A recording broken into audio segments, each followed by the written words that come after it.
A sentence glows like a lantern, teaching a name to behave and a vow to breathe.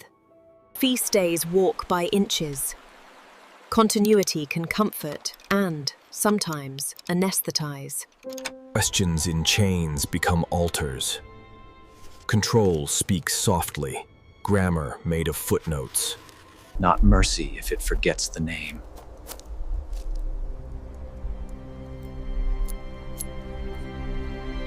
If a door should not open, say so. If it must, bring light. A ledger learns to breathe. A star returns under a feather. Memory refuses hospice. Tonight, just listen, sleep, remember. I was ordained to protect the archives, not to open them, to catalog, not to question, to preserve silence as if it were a sacrament. They trained us to handle vellum like a throat, steady, careful, never too much pressure, so the voice would remain trapped in the page and never break free. I obeyed the training for years, stamped spines with neat indices, inked accession numbers so small they could have been freckles on the skin of memory, walked the corridors with my hands folded to keep from touching what I was not yet permitted to touch. It would be comforting to say I acted out of faith, but the truth is narrower. I acted out of habit, which masquerades as faith when you're tired. Habit is easier to bless than doubt. There is a stairwell in the Vatican that begins obedient as any stairwell, polished stone, brass rail, lamps at sensible intervals, and then it loses interest in pretending. The lamps thin out. The brass turns to iron, the iron to something older, the something older to rock with a rumor of metal in it.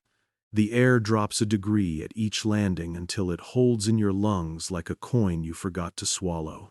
On the labeled plans filed in the Office of Fabric, the stairwell stops at sublevel 3, a neat endpoint with a pleasant phrase, structural storage. But the steps continue, and the phrase continues with them, shedding politeness as it descends. Structural storage, structural silence, structural forgetting. I learned to stop reading the signs, because the signs learned to stop telling the truth. On the night the bells rang, the 13th hour, a mistake no sexton would admit, and no mechanism could explain, I found a key that did not exist. Keys in the archives wear their purpose openly. A stamped numeral, a modest flourish, a bit of ribbon, the color of whatever floor you're meant to reach. This one had no ribbon. Its bow was warm in my palm, as if it had been recently held by a hand with unusual circulation. On the shaft, not a number, but the faint impression of wings folded too many times, hinges at angles that suggested a logic older than geometry. I told myself I was merely relocating a misfiled object. When you've been a clerk long enough, you understand that most sins begin as tidying. The stairwell exhaled as I started down, which made no physical sense and therefore felt absolutely accurate. I counted landings the way a shipwrecked man counts days, in case I had to return in the dark by arithmetic alone. Each landing bore a numeral, but not any numeral that the offices upstairs would have recognized. They were almost Roman, almost Arabic, almost like the ordinal notation in a marginal glossary I once saw attached to a Syrian lectionary that had no business in our collections. Nearly, almost, not quite, the language that marks the border of permitted knowledge. At the 5th landing, my taper trembled to a draft that came from beneath rather than behind. At the 7th, a thin smell of iron lifted toward me, the shy cousin of blood, the ghost of a forge. At the 9th, I pressed my hand to the wall, and grit came away with the stubbornness of old dust, the sort that has learned the names of its curators. I paused at sublevel 12, not because the stairs stopped, but because a door had chosen to be present there. It was ironwood banded with brass, the bands hammered so flush they felt poured. The grain showed through the varnish like a fingerprint rubbed raw. At shoulder height, a shallow sigil had been pressed into the veneer. Two triangles not meeting, the aperture between them shaped like an hourglass tilted on its side. Time spilling. The handle was simple, almost tender. The kind of handle that makes you trust the door not to hurt you. I set the taper on a ledge and tried the unnumbered key. It did not fit. It did not fail to fit, either. The key rested in the keyway and waited, the way a mouth waits before speaking what it cannot take back. I listened and heard the city above, as through sleep, the remnant hush of cobbles recently rinsed by rain, a carriage negotiating a corner it has made every night for years, a choir inhaling in the great nave, holding their breath before a phrase too clean to be entirely true. Farther down the corridor behind me, a limp and patient drip counted something I couldn't see. I told myself to return. I told myself to document the anomaly in a neutral hand. I told myself a great many things that sounded responsible because they were spoken by the clerk in me who wished to survive. Then the bell that had no place on the calendar rang once, politely, as if the hour were knocking on its own threshold. The key turned. Smell is the oldest archive, the first library we carry in the body. Books announce their ages. Stones have a breath. Wax remembers the smoke embedded in it. The room that opened onto the ironwood door smelled like lamp oil reduced to a lacquer, like vellum kept too long between warm hands, like a storm's intention. I have been in scriptoriums, staged for tourists, in conservation labs with humidifiers purring like cats. I have visited private libraries whose owners collect the world to practice ownership. This was none of those. Chained books hung from iron spines along the walls, their chains arranged with the neat malice of a jeweler. The central table was not a table but a bench, its surface scarred in the gentle way of honest work. The stuttering groove, where a quill's nib has learned to land. The shallow crescent where a forearm has leaned through decades. The thumbprints darkened by oil and prayer. Above the bench, suspended from a bracket shaped like a question mark, an astrolabe the size of a millstone rotated once a minute, not because any hand drew it but because the room asked it to. On the far wall, a ledger lay open to a page that had no intention of being finished. The rubric at the top, in a confident 18th century hand, read, Archivum Noctis. Beneath the rubric, lines in a clerk's hurried script formed an index that made the hair along my arms stand in a way no draft could explain. By decree, certain years shall be bound, then subtracted. The phrase was followed by a column of dates whose spacing did not correspond to any calendar I had learned in seminary or in the neutral air of the Pontifical Gregorian University. The entries marched, sometimes forward, sometimes sideways, sometimes doubled like a palimpsest when new ink refuses to accept that the page has already been claimed. The word subtracted annoyed me, a mathematical affectation for violence. You subtract when you know the sum. You erase when you know the danger of leaving a sum unblessed. The clerk had paused mid-entry.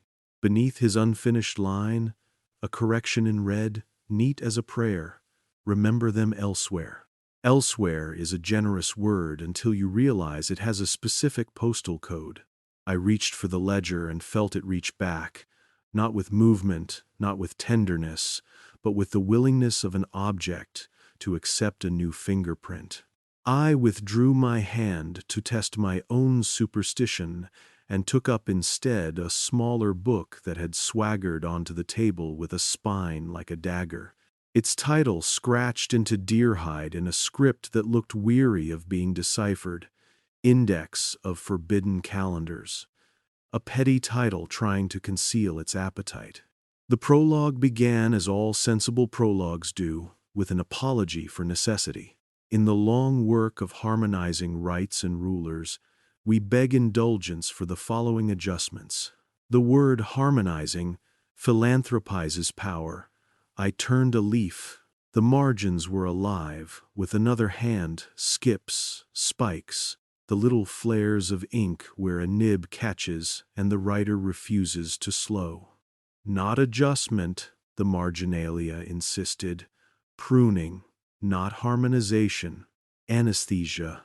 I felt the old outrage press at the base of my skull, the one seminarians learn to convert into scholarship, footnoting our anger until it resembles piety. The second object was misfiled as astronomy, which is the kind of lie that seduces me. A brass dial sat in a velvet cradle, its surface clean as a coin that has never been asked to pay for anything. 12 notches would have satisfied a reasonable mechanism. There were 13. The 13th notch wore a name I had not heard since an old professor, thinking the door closed, muttered the phrase like a memory checking whether it still had a body. The reflection, hour, an interval that refuses the tyranny of sequence. The engraved note along the dial's inner lip offered the official rationale, intercalary tolerance for liturgical recalibration. The faint ink slip tucked beneath contradicted the brass with a human sigh. Adjustment of witness. I held the dial the way one holds a child's skull to feel the sutures that have not yet decided to become a prison. In my palm, time felt less like a river than a lake in winter. Smooth, beautiful, and in the 10th step, treacherous. Against the west wall hung an atlas so large it read at first as a tapestry. The color had fled in strips rather than fading evenly, which meant someone had closed it and opened it along the same fault line for centuries. Coastlines grayed like old photographs, capes protruded like broken knuckles, and here and there, in a script alternately sure and panicked, names I had never seen in any register struggled to assert their right to have been real. The Order of the Star Widowers guarded the high observatories. One legend insisted along the spine of a mountain range that refused to decide which kingdom it paid for protection. A fine razor slit along the margin removed a portion of commentary with a neatness that made the theft more obscene. A brown smear bled outward from the cut, oxidized to the dignity of ancient harm. It is a strange relief to find corroboration for a suspicion you know will endanger you. The gospel of someone not permitted, so the leather scratched on its back cover promised not to care whether I believed it. The pages bucked under the taper's light, sentences shimmering as if the ink had been mixed with mica or with a refusal. Names were scored out with such regularity that the erasure took on the gravitas of grammar. He said that. She saw. They brought. Subject pronouns, proud in their anonymity, remained like footprints pointing in two directions at once. A slip of parchment, no larger than a saint's finger bone, fell from the gutter and landed face up against my wrist where the pulse advertises itself. If the world forgets, the slip said, who profits? I am not careless enough to answer. Profit takes the shape of its container. I heard the steps then. The upstairs kind, measured and honest, not the footless presence of a rumor. Someone in the corridor above turned a page with professional patience and waited for a sentence to stop resisting before reading it. I stood very still and counted my breaths until my breath stopped being a thing I could count. I thought of closing the ironwood door. I thought of blowing the taper to textless smoke. I thought of going backward, up the stair, in an orderly retreat a military historian would praise for its discipline. I turned instead to the vitrine labeled Instrumentum, because nothing persuades me to treason like glass pretending to be a mercy. The object inside would look ridiculous on paper. A clockwork wrapped in a suggestion of wings, each feather a narrow plate etched with numbers that meant nothing when read individually and everything when read as a chord. The brass of its body had been polished to the smugness of a donor's plaque. Its provenance card gave the sort of information that feels informative until you need it. Gift of Cardinal, 1623. Function: recalibration engine for feast days and royal coronations. A second card, folded small like a confession, hid beneath the velvet. Recalibration of witness. I did not touch the glass, because I had become suddenly superstitious about leaving evidence of my fingers where the room might prefer them to remain anonymous.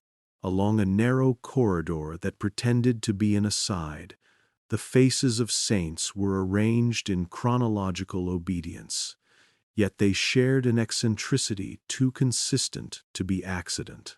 Each turned slightly away from the viewer, so the right eye vanished into varnish glare. The brass plaques whispered the easy lie of uniformity. School of, attributed to, circle of, the museum language that absolves and indicts in one exhalation. I have been taught to admire harmonization. It looks like care in a ledger. It looks like mercy in a history. With my nose nearly touching the paint, I smelled orange oil and old salt, as if the canvas had been a map before it pretended to be a person. One frame hung empty. The rail beneath it bore a name that had been chiseled and rechiseled until it resembled a wound that had learned to call itself decorative. In the drawer under the frame, a card waited with a patience that made me ashamed. When a saint stands in the path of policy, canonize the policy. I do not know how long I stood there.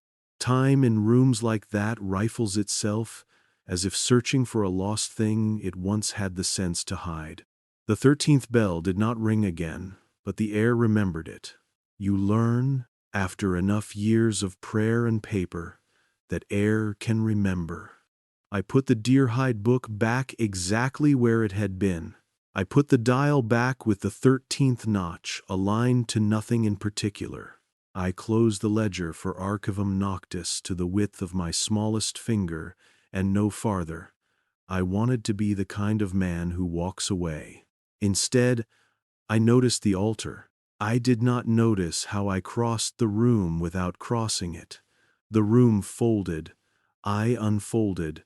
The map of my intentions was redrawn by a surveyor kind to rivers. The altar waited in a chapel smaller than any chapel would admit to being. The ceiling remembered a fresco, but only in the way a widow remembers a song.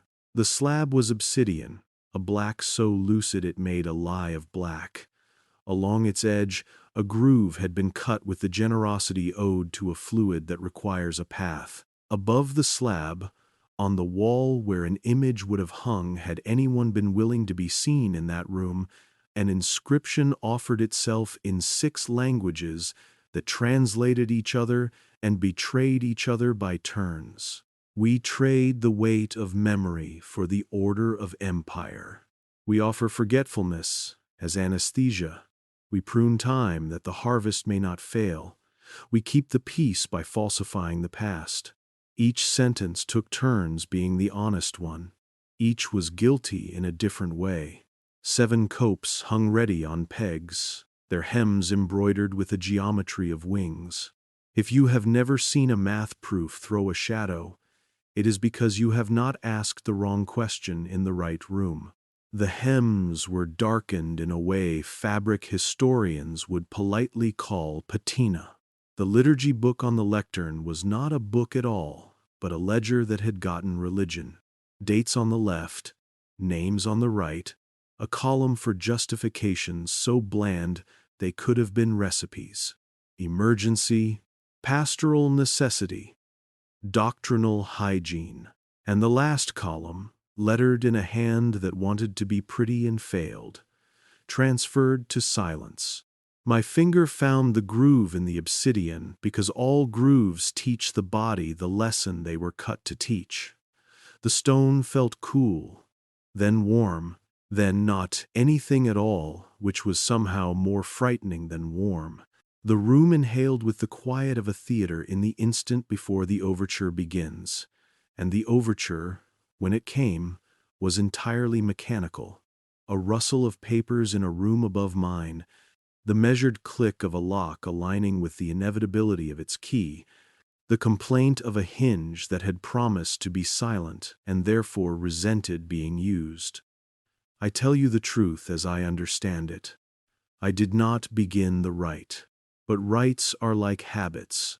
If you build them well enough, they begin themselves. A pressure introduced itself at my shoulder, not touching, but with the confidence of a hand that knows it could touch and be permitted. I did not turn because we are trained not to turn when miracles introduce themselves. Faith prefers the oblique. The chant the room assembled took the form of a cadence without language, the kind of cadence archivists develop when counting pages for hours, the lips moving invisibly to a litany of numbers, because numbers are the only prayers permitted to be exact. In the corner of my eye, where theology sits so it can deny having been present, feathers unfolded with bureaucratic patience. The color was an argument against metaphor, not white, not black, but the gray of a government building at noon under a sky that has decided to be useful. Each feather's shaft bore indices like case files. Each barb ticked when opened, the lock of a cabinet as it receives its sheet of forgetting. Later and later is a suspicious word in an archive. I will tell you that I saw the pact for what it was and that I refused it. For now, at the beginning, I admit I was tired. Tired makes accomplices of us all. The first thing tiredness wants is a shorter story. The pact offered me shortness. A calendar without inconvenient days, a ledger without the embarrassment of marginalia, a world in which the messiest part of any narrative, the part where the people refuse to match the labels, could be reassigned to a drawer labeled allegory. The pact did not need my signature to operate. It needed my consent to call itself pastoral. I withheld consent the way a man, with his hand in the river, withholds the river. Upstairs, a page turned, and the turning had an opinion. I pulled my finger from the groove. The obsidian remembered and pretended not to. The copes continued to hang because hanging was their vocation. The feathers folded with the courtesy of professionals whose work will be there after you finish your little rebellion. I exhaled, and the room allowed it. The taper guttered and recovered. I realized my hand was trembling only because the flame dramatized the tremor. In the deer-hide book that had swaggered when I first took it up, a loose leaf I had not noticed before slid shyly toward the table's edge, paused, and then dared it. I pinned it with the tip of a nail that I keep too short for comfort. The leaf contained a single sentence in a hand I could not place on any timeline. The safest way to bury a century is to improve it. There are arguments you can only win by losing. There are doors you can only enter by letting them close. I could not move the ledger or the dial or the astrolabe the size of judgment. I could not argue a portrait back into its right eye. I could not demand of brass wings that they pretend to be a metaphor when their employment contracts insisted on literalness. I could do the one thing clerks with too much access and too little rank are built to do. I could notice. If you want the dawn to happen, you will never be as useful as the man who writes in the night which window faces east.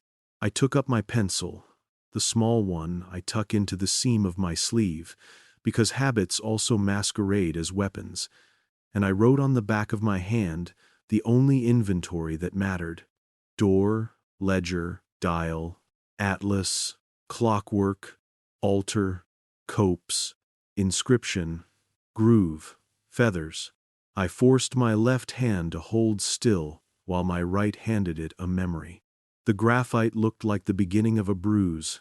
The upstairs footsteps resumed their study of weight and patience. I retreated in the disciplined way a man retreats when he wants his retreat to feel like strategy. I replaced the false labels with the contempt they deserved and left the true ones where they could do harm. I set the taper in a niche where it would gutter when it had exhausted its appetite, so the room could pretend to return to dark without my having to believe it. At the door, I turned the key back to the position keys prefer, the position that makes a mechanism feel obeyed. The lock accepted the fiction. The door closed, and the corridor remembered being a corridor again. The stairwell's breath steadied itself like a convalescent. I counted landings on the way up, because counting implies control and I needed the lie. On sublevel 4, the air warmed enough to recall the concept of lungs. On sublevel 2, I heard the choir land their phrase at last, every vowel polished to a pious shine, no grit left to lodge in a listener's throat. At the ground floor, a porter nodded to me, and I nodded back. Two men rehearsing the only theater that never closes, the performance of having nothing to hide. Outside, the city practiced forgetting under street lamps that rendered everything holy by subtraction. My fingers smelled like brass and residual wax, like the ceremonial afterlife of labor. I nearly laughed aloud at the comedy of it. The world as a house, kept so clean you can eat off a floor that is missing. In my cell, I washed my hands as if guilt were a pigment. The graphite inventory ghosted and refused to leave. I did not try harder. Some records must insist. I lay on my cot and listened to the bells consult among themselves, deciding whether to embarrass the calendar. They chose mercy. The hour that had knocked politely retreated into the steady arithmetic of sanctioned time. Sleep attempted me, and I refused, and then it achieved me by walking in through the open gate of my profession, a procession of documents asking to be filed.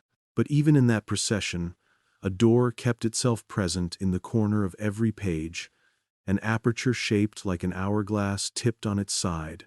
The one shape an archive should fear most, the aperture where time spills and is gathered, until gathering becomes its own kind of loss. At dawn, I rose and wrote the report that would keep me alive. I phrased it in the clerk's dialect. We learn the way sailors learn currents, to be borne in the direction we would never admit to choosing. Irregularity observed in sublevel inventory. Corrective measures implemented. Recommend routine audit with senior presence. No locations. No adjectives that might imply an experience. I signed with the same careful hand I used to docket the everyday miracles of acquisition and repair. Then I tucked the pencil behind the seam of my sleeve, the way a man tucks a blade he swears he will not use again. I did not tell anyone about the groove in the stone, or the dial with its extra notch, or the way an atlas can bleed when you cut it. I did not confess that the feathers had opened to the rhythm of my pulse and registered the beat like a clock deciding whether to be a heart. I did not say aloud that the sentence in the deer-hide book had turned from epigraph to threat while I watched. The safest way to bury a century is to improve it. I went about my day stamping spines and smiling professionally at visitors who pronounced Latin with the vowels of money. I told a novice not to lean on a certain counter because it had a history of collapsing at inopportune moments. I corrected a cataloger's date range by 4 years and did not explain that 4 years is the exact unit favored by certain emperors who prefer their wars to end in leap days. In the late afternoon, I stood in the courtyard where the pigeons practice the ecumenism we fail at, and I held my hands to the light. The graphite bruises spelled the list I had made when language was the only thing I had left. The sun made a small ceremony of forgiving me. I wondered about the phrase the red ink in the ledger had offered. Remember them elsewhere. I tried to imagine where elsewhere might be.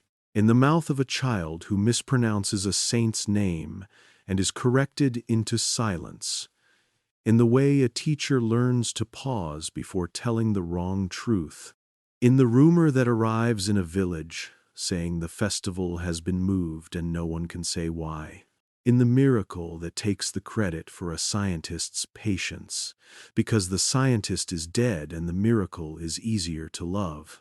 When the evening bell began the tidy work of dividing day from not day, I looked at the key that did not exist. I had not put it back where keys go when they decide to be good. It lay on my table in a small republic of dust. Its bow cooled, as if the thing it had wanted from me had been achieved. I tell you this plainly because the confession deserves a plain voice. I did not plan to return. Plan implies authority. I knew I would return because the door now existed in the only map that never lies, the one the body draws when the mind is too pious to assist. The stairwell had taught my knees the interval at which its landings arrive. The ironwood had taught my hand the degree to which it must trust before turning. The room had taught my breath how to disappear without stopping. I knew I would go back because leaving is not the opposite of entering when the house is built of memory. At Compline, I mouthed the psalms between a group that sang beautifully and was therefore in danger. The words rolled over tongues that have negotiated for centuries what it is permissible to love in public. Silence caught under the nave's ribs and refused to cough. I watched the shoulders of men I had admired for most of my adult life, and saw an army of civilizers pretending to be caretakers. I watched my own hands, and saw a civilized animal pretending to be a clerk. When we bowed, I bowed slightly less, not out of rebellion, but to acknowledge that my neck had begun to understand it belonged to me. When the last light left the stones as if stones could deserve evening, I carried the key in my pocket, which suddenly felt like a permissible word for a wound. I let the building empty itself of the day's well-behaved ghosts. I recited to myself the argument I would need if someone stopped me in the lower corridor. Inspection of sub-level climate controls, tracing a suspected leak, verifying containment of recent acquisitions labeled damp, the litany of solvents we name when we want to be left alone. The porter nodded at me. Again, men whose job is to say no enjoy knowing who deserves a yes, and I passed into the stairwell that had never asked for forgiveness because it had never admitted a crime. The lamps thinned in their practiced way. The brass surrendered to iron. The air dropped into the pocket where a bell once lived. I counted landings until counting turned into prayer, and then into the quieter thing that keeps prayer alive when it fails, the thing we are too proud to call fear. At the ironwood door, the key found its work with the relief of a tool allowed to be itself. I set the taper in the niche I had learned I would always choose. The room opened. It had not closed. No room like this ever closes. It waits with the patience of a ledger, knowing numbers arrive even when the nation has forgotten how to count. I stood on the threshold and made the small promise that makes all the larger ones possible. I will look. I will write the names of what I see. I will not call forgetting a kindness. I crossed. I returned as a man returns to a diagnosis he has not yet agreed to accept, to the room that had learned my steps and adjusted its silences accordingly. The chain on the nearest folio lifted the smallest permissible fraction, the way a trained animal acknowledges a familiar handler with a blink and nothing more. Dust lay in careful strata, not random but ranked, like centuries in a curriculum designed to keep students safe from their own questions. I had slept and eaten and prayed since first finding the place, which is to say I had performed enough ordinary acts to camouflage the extraordinary one I was about to commit again. Habit, which had once disguised itself as my faith, now disguised itself as my alibi. The ledger titled Archivum Noctis waited with the patience of an illness that knows its patient has read the literature and still hopes to be special. I did not touch it first. Superstition is the librarian's last theology. I went instead to the chained atlas, whose faded shores had bled when I spoke to it with a knife of attention. The gaps were not random. They clustered along latitudes. The official histories treat as margins. The cold waters, where fishers make their quiet treaties with weather. The desert interiors, where astronomers trust their eyes more than they trust obedience. The mountain passes that empires label as routes, because admitting they are arteries would be impolite. In a corner where mapmakers usually tuck their monsters to reassure buyers that mystery is quarantined, a cartouche declared in a miniature script, Ob itinerarium siderum ord, vidui stellarum, by the road of the stars, the order of star widowers. A fine slit removed the commentary that would have told me what widower meant, and to whom. A brass bookmark in the atlas pointed at a coastline whose name I knew in 3 languages and in none, because names rewritten too often begin to behave like aliases. Along that coast, someone had penciled a series of dates, small and stubborn, as if whispering into a wardrobe where a child hides. 991, 1,194, 1,582, 1,701, 1,793, 1,923. The pencil pressure changed after 1582, as if the hand belonged to someone who had been taught to write in a different calendar and did not trust the conversion table.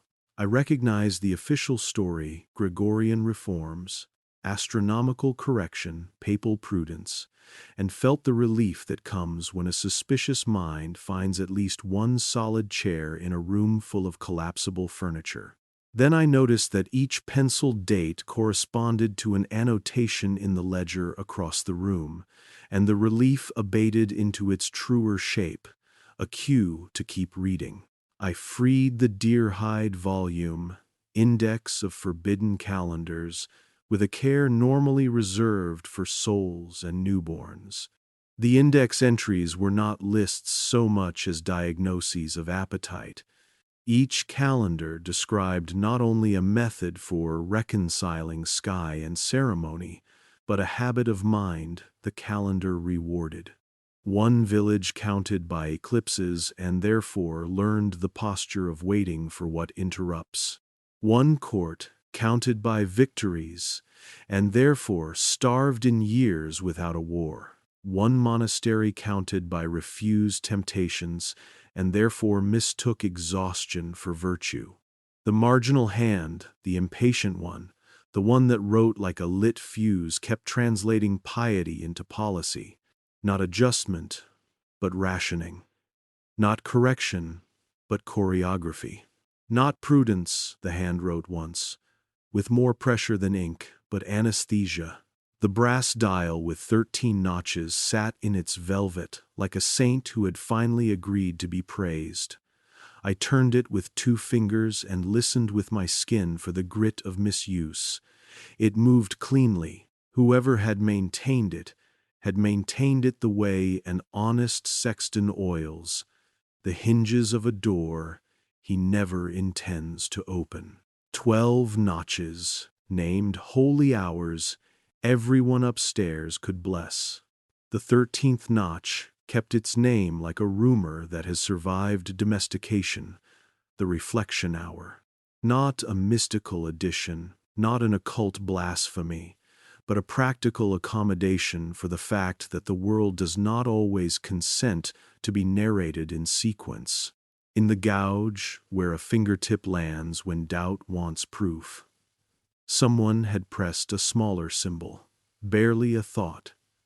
An hourglass turned sideways, time spilling. The symbol from the door. The coherence felt almost benevolent, and I distrusted it accordingly. I opened the ledger last, because there are reasons you don't look directly at an eclipse.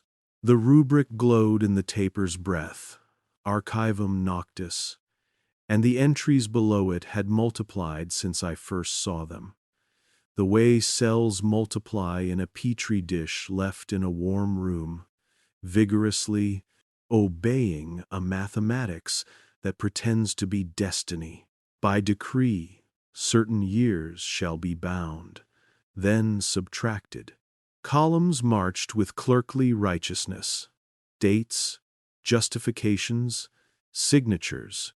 The justifications operated like a chemistry that turns acids into sauces by naming them grandly: military pacification, pastoral simplification, harmonization of commemorations, avoidance of scandal.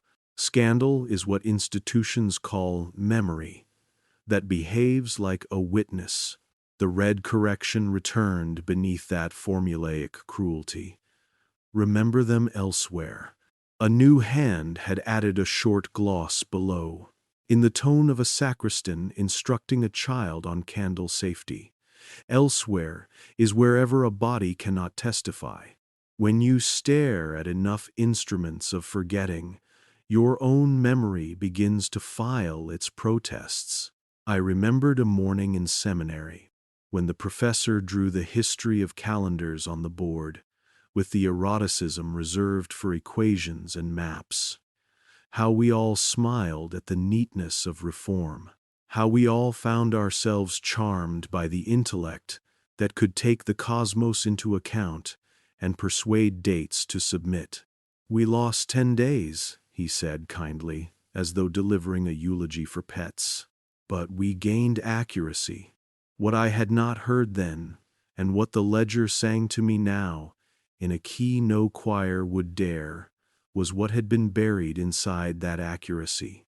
Not only holy days and harvests, but testimonies that contradicted what kings and popes needed to be true at the same time. Accuracy, applied selectively, buries people whose lives do not convert cleanly to policy.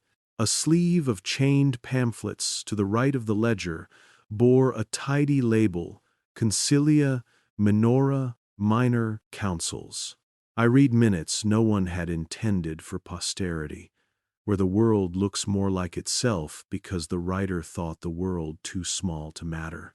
Here a bishop argued, with admirable boredom, for omitting a saint whose miracles complicated the budget.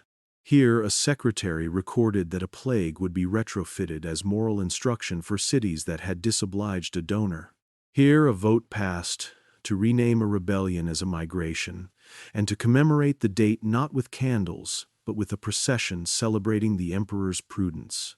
The vocabulary of mercy, deployed as camouflage for the management of outcomes. No whips, no stakes, just headings, amendments, and an index that would later, politely, lose a page. A low glass case held something that at first posed as a toy, a bone-handled stylus whose nib had been reground to a narrow wedge and whose shaft divided like a forked tongue near the grip. When I lifted it, its balance taught my fingertips the sentence it was born to write, simultaneous assent and refusal. In the lining beneath, a penciled note betrayed the confidence of the official placard. For double-entry oaths, I pictured a man standing at an altar and swearing honestly into two contradictory ledgers at once, while everyone present agreed to remember only the version assigned to them by rank. The host does not need to shout when language can be made to kneel. It was somewhere around then that the room, without altering its temperature, became interested in my breath. A lector in the corridor above drew a long, soft line of syllables across a page I knew only by the vibration of the table under my palms. The astrolabe paused on its minute orbit in the way of machines that prefer to declare their anticipation before obeying the laws that built them. I told myself the obvious lie that I would leave and performed the obvious compromise. I would leave after one more shelf. The shelf held a housing's worth of narrow codices, each bound with a hematite clasp, whose touch left a respectable smudge on the pads of my fingers. Their spines claimed bluntly, Fasti eclipsium, emendaciones, prescriptiones de fama, de nomine. Their contents rhymed with their titles, like hymns that have learned to pretend reverence while marketing consent. Fasti eclipsium began in the utilitarian ambrosia of astronomers who love calibration, observations, margins of error, corrective factors for refraction and dust, notations about bad milk and bad kings. Then, at the bottom of a page where a careful monk's hand had written the word totality, a different hand intruded with the velocity of panic. Exemptione memoriae. Exemption of memory. The paragraph following, written as if the pen were being chased, ordered that in regions where the eclipse coincided with an inconvenient revolt, the phenomenon would be predated by a fortnight, and entered into registers as a divine omen for the uprising's suppression. The sky does not change, but the minutes will. I felt, for the briefest moment, an insane tenderness for the clerk who had had to write that order in a legible hand.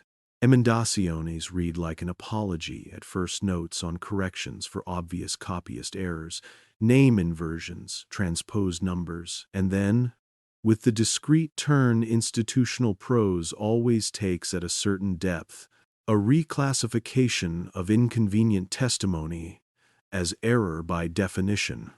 If a witness contradicted a harmony previously ordained, the witness became a species of mistake. The book's last pages were an index of terms no one upstairs would admit belonged in the same conversation. Horoscope, heresy, harvest, hymn. A notation in the margin by the impatient hand proposed the theorem a child could have solved. Who controls the calendar, controls the choir. Prescriptiones de fama, prescriptions for rumor, surprised me by not bothering to pretend to be medicine. It was policy, bald and unashamed. Assign to each scandal an alternate explanation with superior ritual appeal. Ensure the alternate explanation produces a commemorative practice in which participation becomes identity. Repeat until doubt becomes impolite. A sample schedule followed, the kind of table administrators adore.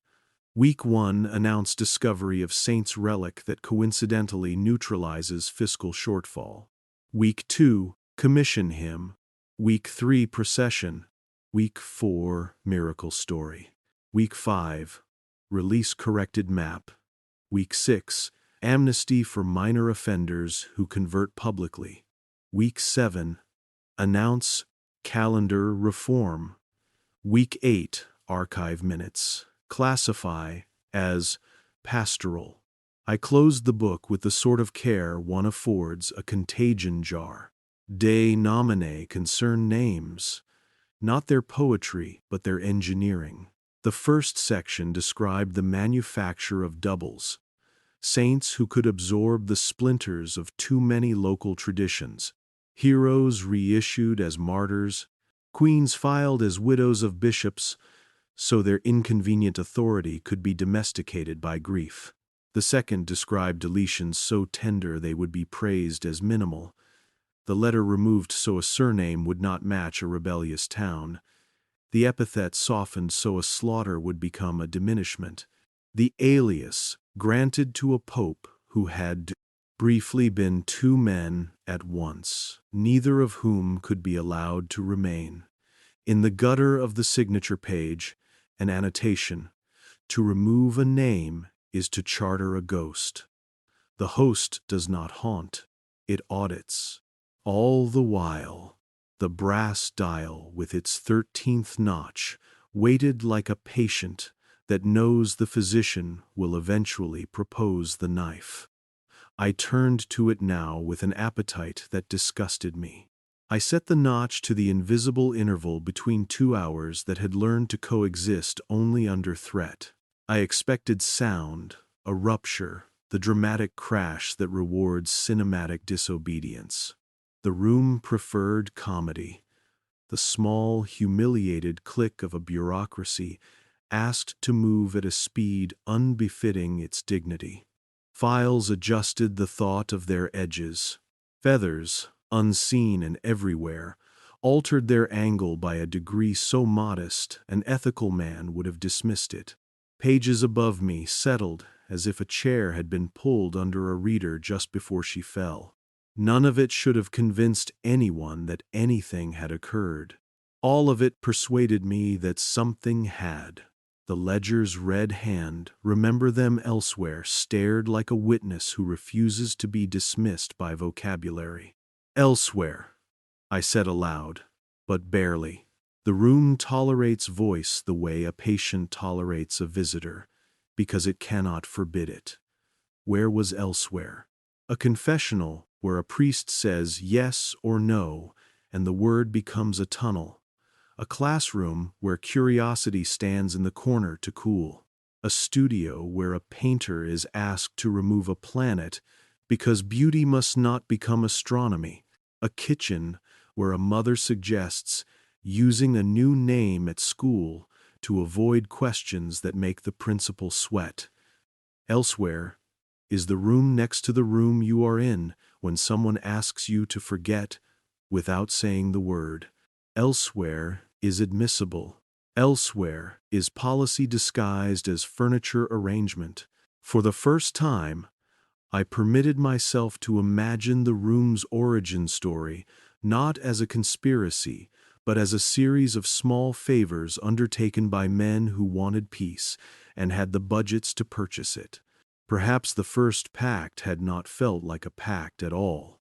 Perhaps it felt like a practical gentleman's agreement in the aftermath of an avoidable slaughter. We will keep this uprising off the calendar, so the king need not lose face. We will promote this miracle, so the bishop can protect the hospital. We will subtract this decade, so the war can end gracefully, and the farmers will go back to their fields.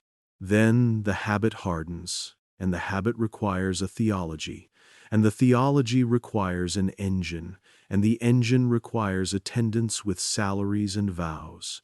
And then one day you need wings with barbs that tick like locks when opened. The line between mercy and anesthesia is a line an institution will always cross in its sleep.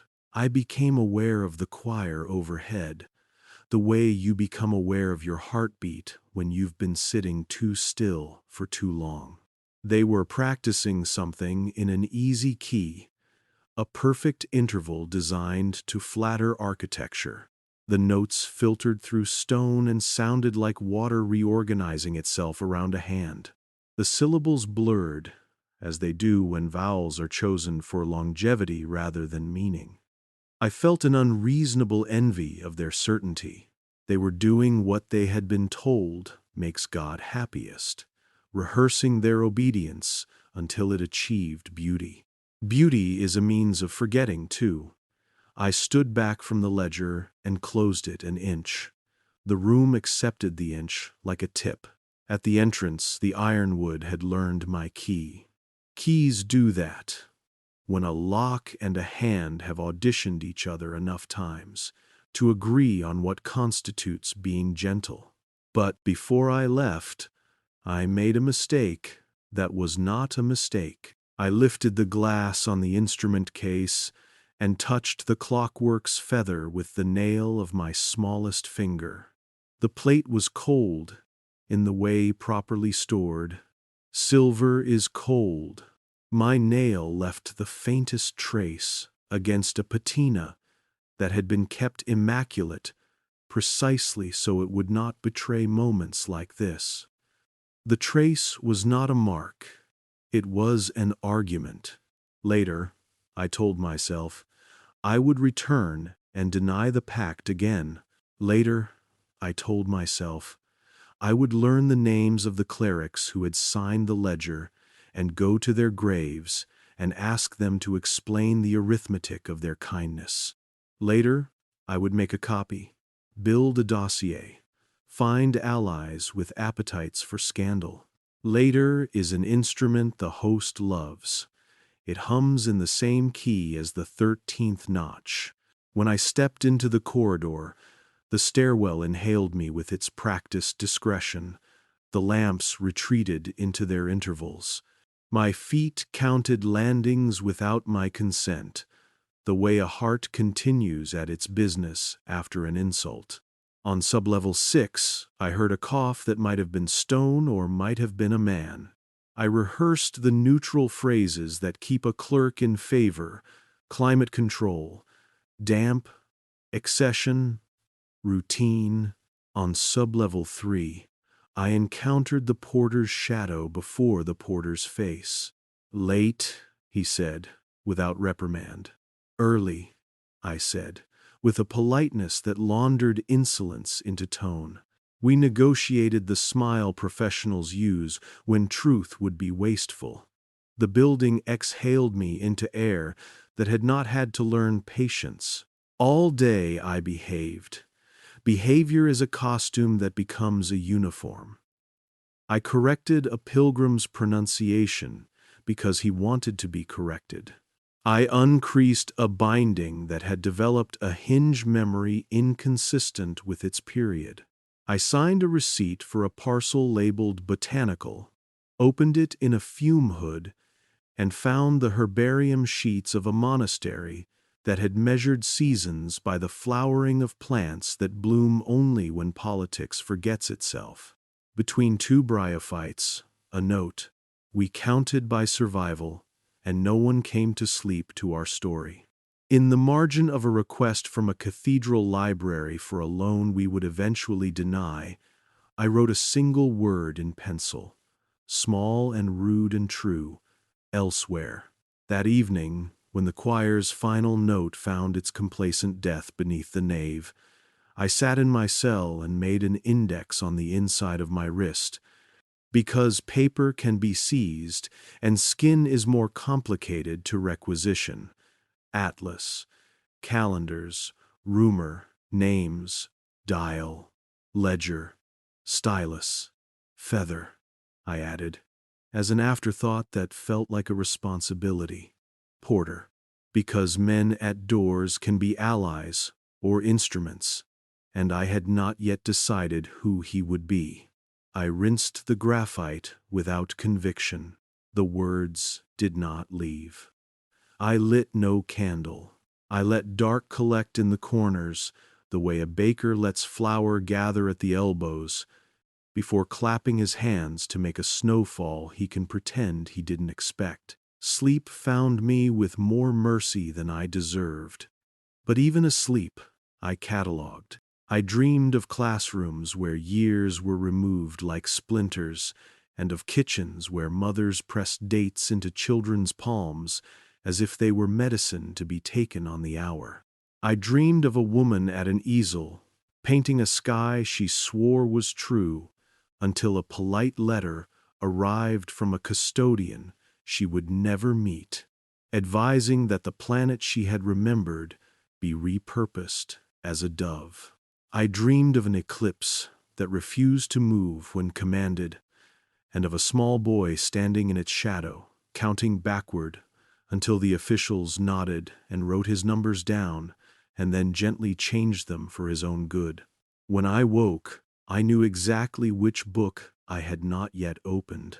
It was chained not because it would run, but because it would embarrass. The spine bore no title, which is how a certain kind of document hides in plain sight. The foredge was inked in the pattern used for catalogues meant to be consulted by men in a hurry. I brought it to the bench with the humility of a sinner who has learned that arrogance is a poor disguise for appetite. The first page was a table. The second was a schedule.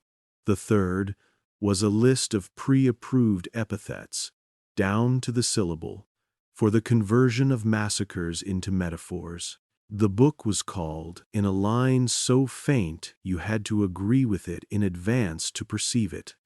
Guidelines for the Management of Discontinuities. There are moments when outrage is not useful. You fold it, you put it in your pocket, you count to 13, and you read. The guidelines considered interruptions to be inevitable, as weather and available for pastoral harvest like wheat. Flood, reclassify as baptismal season, initiate rebuilding campaign featuring relic visits. Famine, institute fasts, rename as voluntary solidarity, produce hymn, war. If lost, rename as purification. If won, rename as providence. Plague, commission icon noted for eyes that comfort. Convert medical dissenters into heretics. Bury physicians in unmarked gratitude. Each solution recommended a corresponding calendar action. Subtract, table, merge, and, sometimes, the tenderest word, defer. Defer is delay sanctified by consensus. In the back, tucked like a favor in a book of etiquette, a slip of parchment in a hand I had not yet seen posed the true question. Is continuity a virtue or a weapon? I closed my eyes because I knew the answer my employers prefer. Virtue, when it agrees with them. Weapon, when it belongs to anyone else. When I opened my eyes, the slip had not moved. Witnesses rarely do. I had meant to limit myself. The room understands that promise and forgives it with a smile. I went to the small drawer under the empty portrait frame, the one with the wounded rail where a name had tried to remain. The drawer yielded a bundle of correspondence bound with red thread that insulted the seriousness of what it constrained. The letters were between a painter and a committee. The painter sent sketches of faces that might have been saints, but refused the usual chemistry of halo and compliance. The committee returned them, each time with the sort of compliments that arrive already wearing manacles. More decorum, less particularity, a broader jaw for universality, a downturned eye for humility. After the fourth exchange, the painter wrote, in a steadier hand than grief deserves, "If I obey you completely, the face will be no one, and no one will be remembered." The reply came on heavier paper, perfumed with a white flower I could not identify. There is a reason, Reverend, that icons are not portraits. Let the person be reduced in love. After the 6th, the painter died. The committee commissioned a copyist to finish the work with a speed no grieving hand could match. The finished face looked like God, translated by a diplomat. I replaced the letters and turned at last to the instrument case as if to a confessional. The clockwork's wings looked less like theology than like policy in formal dress. The feather I had touched yesterday did not show its injury, which is how good manners present damage. The label's lie persisted with admirable optimism, recalibration engine for feast days and royal coronations. A second card still whispered under velvet, recalibration of witness. I wondered whose hand had written that second card and what punishment had followed. Then I stopped wondering and understood that the punishment had been promotion. Work like this requires men who believe themselves to be too practical for cruelty. I set the brass dial to the 12th notch like a man dismissing a hallucination, and then, with the dignity afforded to compulsions when they finally admit themselves, to the 13th. The change was the size of a whisper and the shape of a hinge. Above me, a phrase in the choir lost its footing for an instant, then recovered with the obedience of trained breath. On the table, the ledger's red line seemed fresher than it had a moment before, the way a wound seems redder after you notice it. The atlas's torn margin sighed. The stylus for double-entry oaths weighed itself in the air and settled a hair to the left, as if consenting to a left-handed witness. Nothing had happened. Enough had happened. I tell you this because confession requires at least one vulgar detail to anchor what would otherwise be poetry.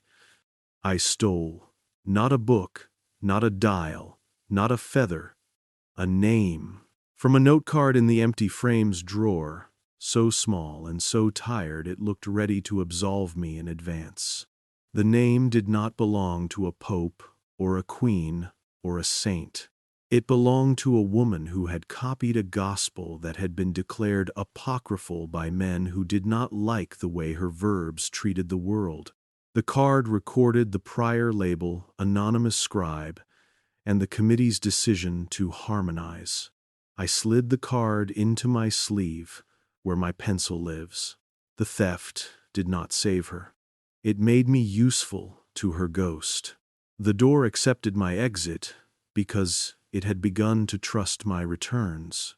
In the corridor, the porter was waiting in the way men wait when their job is to be where the coincidence can be explained. "Inspection?" he asked, granting me the pretext, forgiving me the guilt. "Always," I said, granting him the salary, forgiving him the kindness. He looked at my hands, not for a stain, but for a tremor. "Late," he said again, but softly, like a man checking if the hour has been injured. "The bells were early yesterday," I said, "which is the kind of truth institutions file as gossip." He nodded. We passed one another like witnesses who are not yet ready to name what they saw. I did not go to my cell. I went to the courtyard where pigeons argue theology without rancor. I sat on a bench that knew my back and wrote her name on the inside of my wrist, where the day's sweat would smudge it into something like a bruise. It looked at once obscene and correct. Names are made to be carried by mouths and blood. The sun made a small theater of pretending to be indifferent to my blasphemy. A novice crossed the stones with a stack of music so clean no eventual listener would suspect the composer of doubt. He greeted me with the happiness the very young achieve by mistake. I returned it with the courtesy the very tired master only by practice. You expect a revelation to feel like light. It felt like weight. Not crushing, not suffocating, just the recalibration of the spine when it admits the book it has chosen to hold is heavier than the posture it learned as a child. I thought of the host in the corner of my eye, arranging feathers, checking indices, agreeing to behave as necessary. I thought of the word defer in the guidelines, the gentle tyranny of postponement, the way later strokes the hair of now until now closes its eyes. I thought of the 13th notch, which had chosen me not because I was brave, but because I was the kind of clerk who keeps lists on skin. And I thought, finally, of the red correction in the ledger. Remember them elsewhere. If elsewhere is wherever a body cannot testify, then perhaps elsewhere can be moved, perhaps not to the nave, not to a court, not to a committee room, perhaps to a wrist, perhaps to a mouth, perhaps to the kinds of nights when a voice speaks low enough that sleep will tolerate it and says, "Listen, I have a list." I rose with all the ceremony I could afford and none of the dignity I desired. In my pocket, the key that did not exist turned like a thought a man can nearly admit. In my sleeve, the name warmed to my pulse. The day waited to be divided into sanctioned intervals, and I considered the indulgence of obeying them. Then I did what a witness does when the archive and the calendar are in collusion. I went back to work. I did not plan to meet the custodian. I planned to avoid the sort of men who make a grammar out of erasure. But plans, like calendars, are pliable under pressure, and the pressure in our house is professionally polite. The message came to my desk as a ribboned folder sealed with wax that had decided to behave. "Climate audit," it said, in the same tone a surgeon might use for routine. The signature, an elegant loop nested inside an even more elegant loop, was the bureaucratic equivalent of a halo. Attend sublevel 9, chamber theta. Bring ledger AA divided by noctis for verification. There was no ledger with that exact call number, which was how I knew they meant the one that shouldn't exist. On the way down, lamps thinning, iron assuming its modest reign, I rehearsed my two languages, the one you speak to survive and the one you speak to remember. The first is all nouns and passive voice. The second keeps verbs sharp. Observed, I told myself. Noted, circulated, regretted. And then, underneath, the other page, written in a hand I still dared to call mine. I saw, I touched, I took, I intend. Chamber theta had the clean humility of a place that knows it contains nothing except necessity. A table, a chair, the respectable hum of hidden ducks performing their theology of preservation. On the table, a pair of cotton gloves folded into the shape of forgiveness.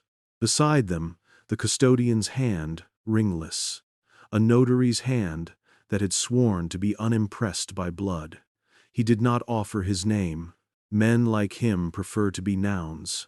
"You filed a report," he said, and the sentence carried the grace note administrators deploy to mean, "You will now explain how your report has pleased me already." I filed a report, I confirmed, because echoes keep a clerk alive. Sub-level irregularities in climate and accession numbering. Requesting senior verification. "Good," he said, as if I were a staircase that had agreed to continue. "You have a talent for tone, accuracy without appetite. Bring it to the ledger." It sat between us like an old argument. Archivum noctis. I slid it forward with the care one accords a child who will someday be dangerous. The custodian opened to the page I dreaded with the efficiency of a man who has long since stopped experiencing surprise. Columns, dates, justifications, signatures that did not belong to people but to offices. Keeper of silence, custodian of hours, stiller of the fifth bell offices so well designed they could outlive their holders indefinitely. Like a crown passed from skull to skull until the metal records more skin than any saint. He tapped the red correction beneath the decree as though tapping the pulse in a wrist. Remember them elsewhere. What do you think that means? He asked. It was not, in any formal sense, a question. I think it means what it says, I answered, with the docility of a blade in a sheath. To preserve concord, testimony that contradicts the ordained harmony, is transposed to a venue where it will not produce scandal. A good clerk, he said, you will go far. Elsewhere is our most merciful room. Mercy, I said, careful to let the word admire itself. We are not monsters, he went on, regrettably sincere. We do not set fire to the past. We keep it from burning the present. The people sleep. The harvest comes. The hymns are in tune. Mercy is continuity with a conscience. He slid a parchment across the table and invited me to read without inviting the part of me that might refuse. Do you know the difference, he asked, between a calendar and a chronicle? A calendar is the schedule a body endures, I said. A chronicle is the story a body tells about enduring. Just so, he nodded, pleased that I had saved him the money of explaining. We calibrate calendars, we curate chronicles, and we reserve the right to move certain items from one shelf to the other when the weather requires it. He pointed to a line I had avoided reading with attention, because attention is a binding agent, 1582. Harmonization of days, transfer of irregular reports to silence. Signatories, curia, observatory, choir. We did not erase, he said. We reassigned. We asked the world to agree with itself. Agreement is expensive. We paid in dates. A charity. I asked the question he had positioned me to ask. What of the witnesses? Cared for, he said, and allowed the words to smile. They were encouraged to reframe. Those who continued to experience dissonance were permitted to rest in elsewhere. He saw my confusion and rewarded it. Elsewhere is not a cell. It is a hospice for testimony. We give difficult memories gentle endings, and measure abraded. I remembered the groove in obsidian, the 13th notch, the feathers that ticked like locks confessing their usage, and I understood, with the kind of cold that reheats into anger, that language itself was the first erasure. Hospice, mercy, continuity. I think there is no cruelty we cannot baptize if we carve a font big enough. Look, he said, as if performing generosity. He opened a drawer and withdrew a slim codex labeled Concordia in gold leaf that knew exactly what it was worth. Inside, tables, tidy as theories. Here, a rebellion reclassified as a procession, complete with a hymn commissioned to soften the boots. Here, a famine renamed fast, with indulgences offered to donors who adopted pious vocabulary on receipts. Here, a scientist shifted to saint, his proofs rewoven as miracles so the barley would not blush at how it grew. Footnotes blossomed like polite weeds. See also, adjusted chronicle, reassigned witness, memoranda to choir. He watched me read the way a physician watches a pulse normalize after a dose of something sedative. Do you begin to see, he asked, that we do not destroy, we translate. Very beautifully, I said, because you can wrap a blade in velvet and it will still be a blade. He closed the codex with a contented absence of sound and folded his hands the way a man folds a map he has every right to own. There is a ceremony tonight, he said, for the rehousing of certain materials into a less volatile context. It falls within your audit remit. You will attend. You will observe. You will record the necessary climate readings, and you will sign that the transfer achieved its pastoral aim. A ceremony. The word found my ribs and took the seat confession had reserved. Where? I asked, as if logistics were the largest obstacle between me and obedience. He told me, and the part of the brain that keeps maps for when it cannot afford feelings placed the chamber precisely where I feared, beneath the scriptorium, adjacent to the chapel of the obsidian table. The reflection hour, I calculated, would be obliging tonight. The 13th notch had a way of presenting itself like an extra chair brought into a room for company. He dismissed me with a glance that had timed itself to coincide with the exact moment a bell above us began to count noon. On the staircase up, my hand touched the rail, as if to confirm the world still had textures. Stone, brass, dust. I said the names to myself, the way a child says the names of the saints who will never visit her. Back at my desk, I wrote the memorandum that would keep my body inside my employment. Per instruction, I will attend the rehousing rite to confirm environmental stability. And then, on the inside of my wrist, under the faded graphite where the stolen name had warmed itself to my pulse, I added a new word with a pressure more honest than ink. No. The rite began so modestly one could have mistaken it for shelving. 7 men in copes, embroidered with the geometry of wings, entered without speaking, because speech creates witnesses, and they were not in the business of creating any more than necessary. The room recognized them with the compliant hush of a confessional.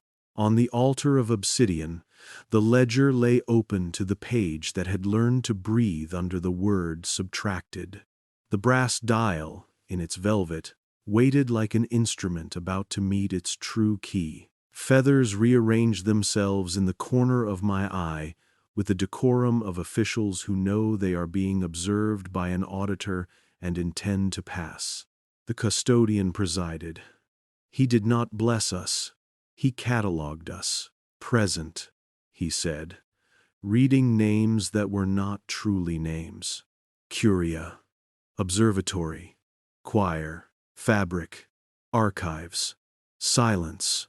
When he said silence, the air altered density by the weight of a single question that I could not yet afford to ask. He gestured to me to set the dial. He spared me the sin of choosing. He nodded to the 13th notch with the charity of a man inviting you to your own betrayal. I touched the dial and felt it remember my skin. The hymn was not a hymn.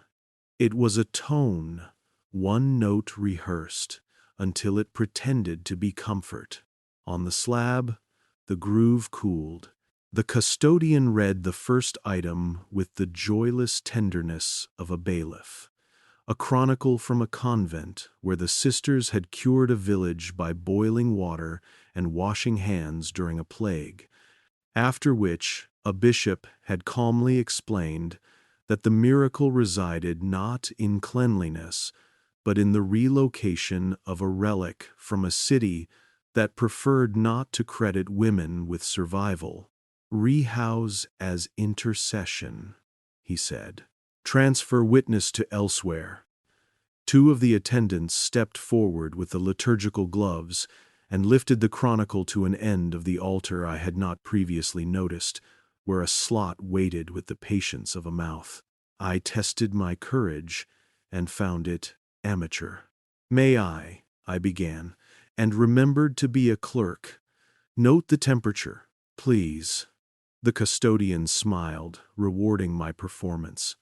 Clarity comforts everyone.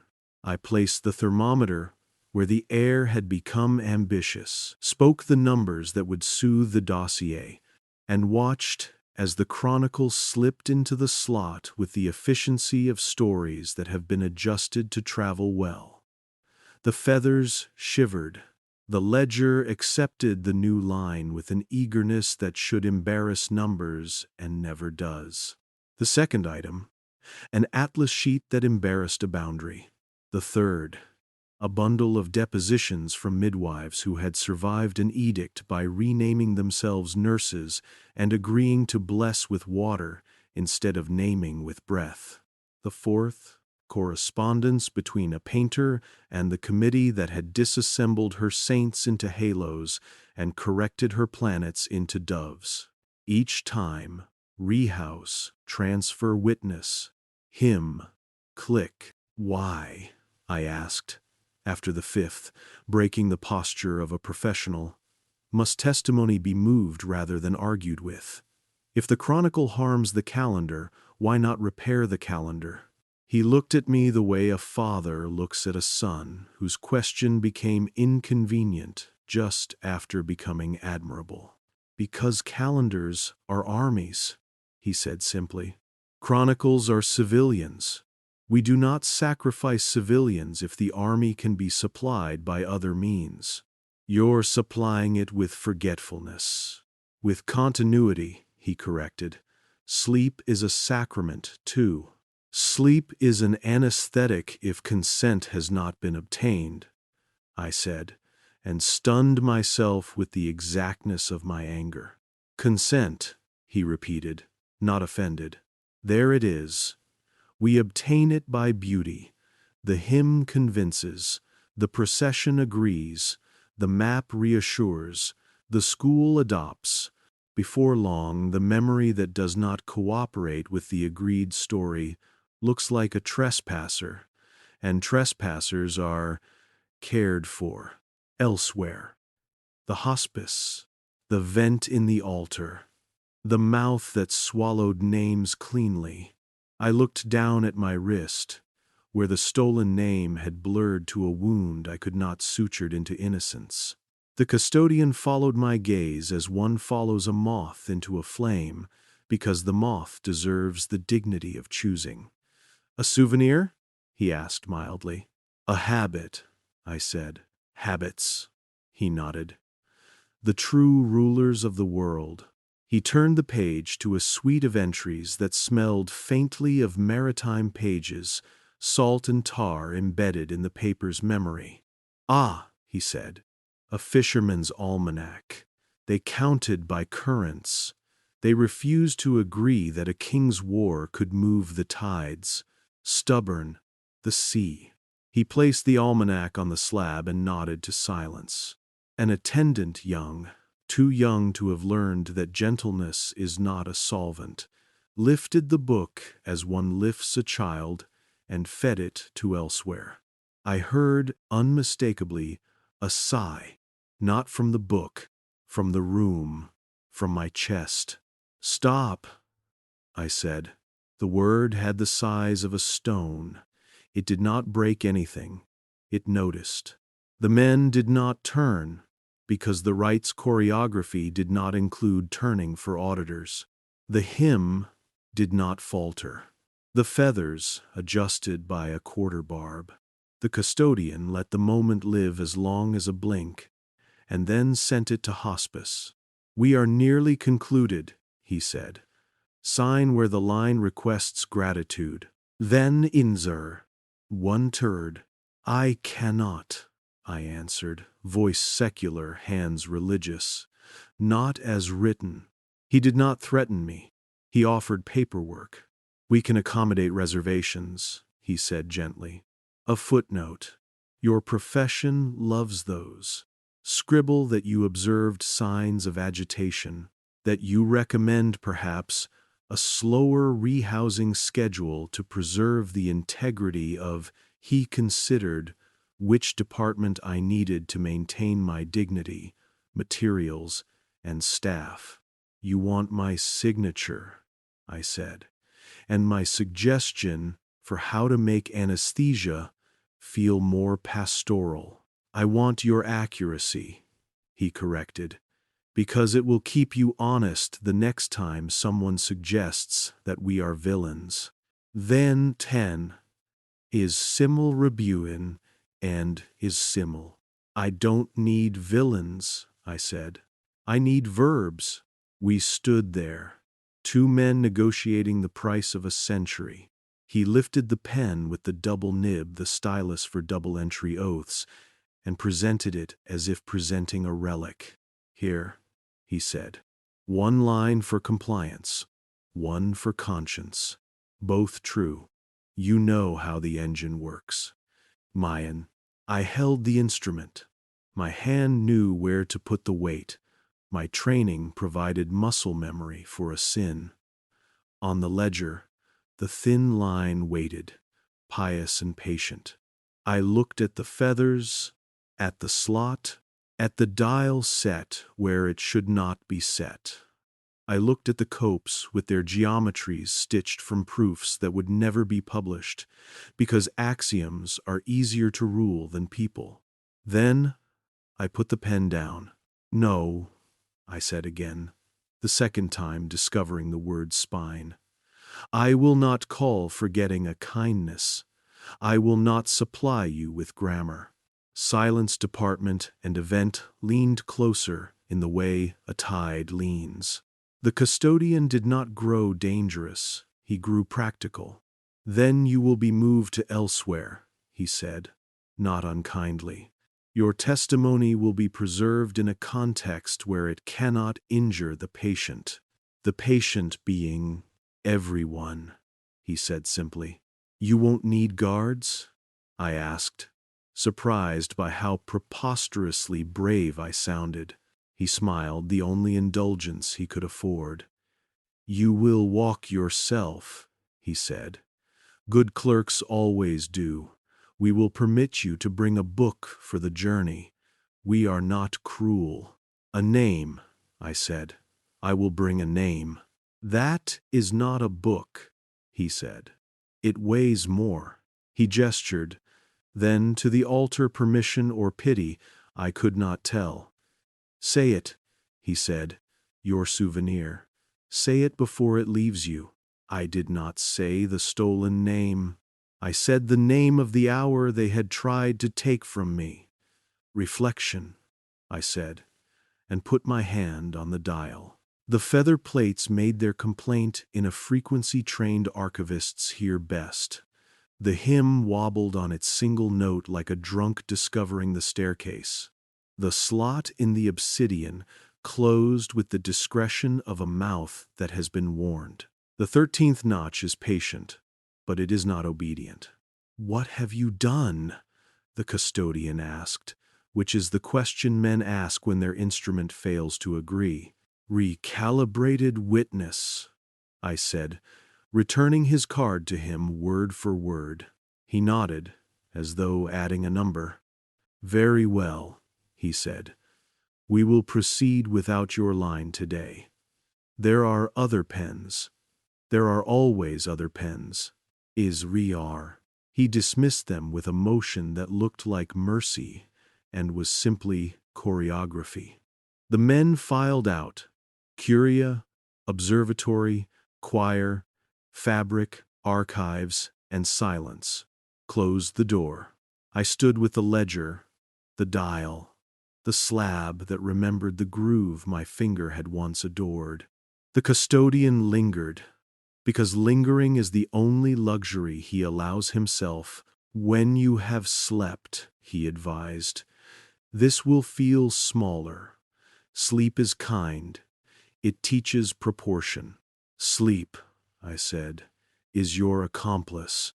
It is yours, too, he said, and there was pity in it. We are tired, all of us. He turned to leave, and then thought better. You may keep your habit, he added, glancing at my wrist. Names are allowed. They keep your kind from becoming theology. When he was gone, the room exhaled the way a page exhales when a blotter has been lifted. I placed both palms on the slab and felt the temperature of a century. The ledger, bored with my heroics, offered me its line again. I did not sign. I did not flee. I took the double-nibbed pen, loaded only one tongue with ink, and wrote in the margin, where footnotes grow like moss, "Do not anesthetize what you can educate." It was not policy. It was a prayer thin enough to pass inspection. I did not go to elsewhere that night. I went home through the courtyard, where pigeons had entrusted their argument to sleep. In my cell, I lay on my cot and listened to the bells rehearse the arithmetic that keeps the town from dissolving into private hours. I did not hate the bells. I hated the arithmetic that denied the 13th. On my wrist, the name I had warmed blurred, then steadied, then blurred again, as if it were practicing time zones. Tomorrow, I knew they would be practical. They would invite me to an office with windows that made a handsome theology of Rome. They would offer me a promotion into a room where I could translate conscience into policy and call the mutilation prudence. Or they would bless me with hospice. I would walk myself there, because clerks cannot bear the thought of not finishing a file. Instead, I sat up in the narrow dark and drew a calendar on my palm, 12 notches like the hours everyone admits. Then, in the margin where margins go to become law, a 13th, I pressed the mark into my skin with a pencil that has seen every page that calls itself holy and most of the ones that don't. The reflection hour, a window in a house that had forgotten it could be opened from the inside. Who controls time controls memory, the lesson says, smug as a plaque in a foyer. But who remembers time can soften the locks.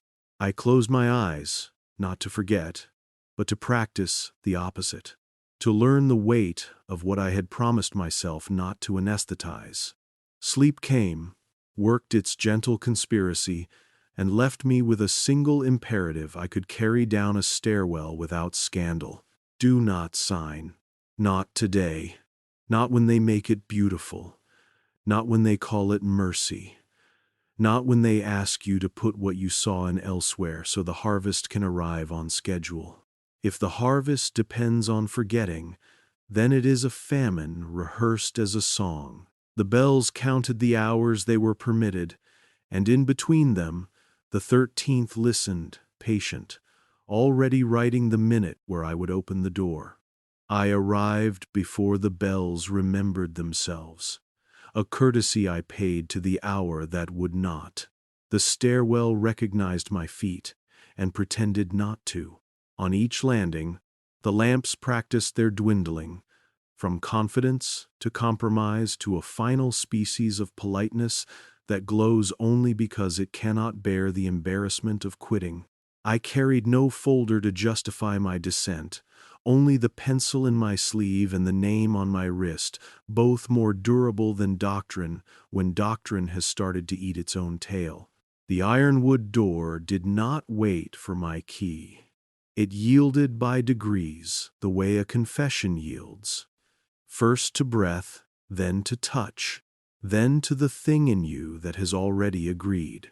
The room did not greet me. Rooms like this are not hosts. They are countries, and one enters them as an undocumented traveler with a face that looks honest and pockets that insist on innocence. The scriptorium's air held its usual population, dust that had learned discipline, oil that remembered having been fire, and the patient metallic tang of tools that do their violence quietly. The astrolabe ticked once, acknowledging me without admitting responsibility for what would happen. On the obsidian slab, the groove lay like a thin riverbed between two droughts. The brass dial with 13 notches weighted in velvet, like a saint practiced at making indulgence sound like grace. The ledger breathed in that unliving way certain objects adopt when enough eyes have trained them to. I did not make a sound, because sound becomes witness when no one is prepared to swear. I set the dial to 12, then to 13, using the smallest motion I owned. The notch accepted my fingertip with the entitlement of an heir. The reflection hour did not fall like night. It seeped like a dye. It colored the ticks of the astrolabe, gentled the edges of shelves, taught the bench to unclench its scars.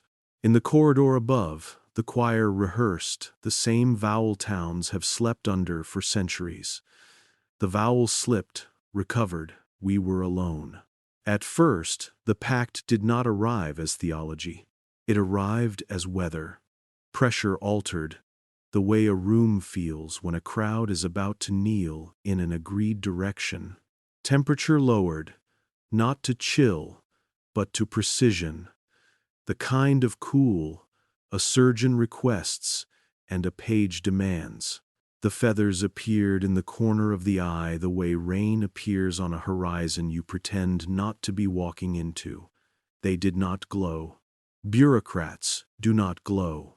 They typed themselves into existence, barb by barb, until wings as exact as ligatures filled the periphery. I kept my hands on the stone.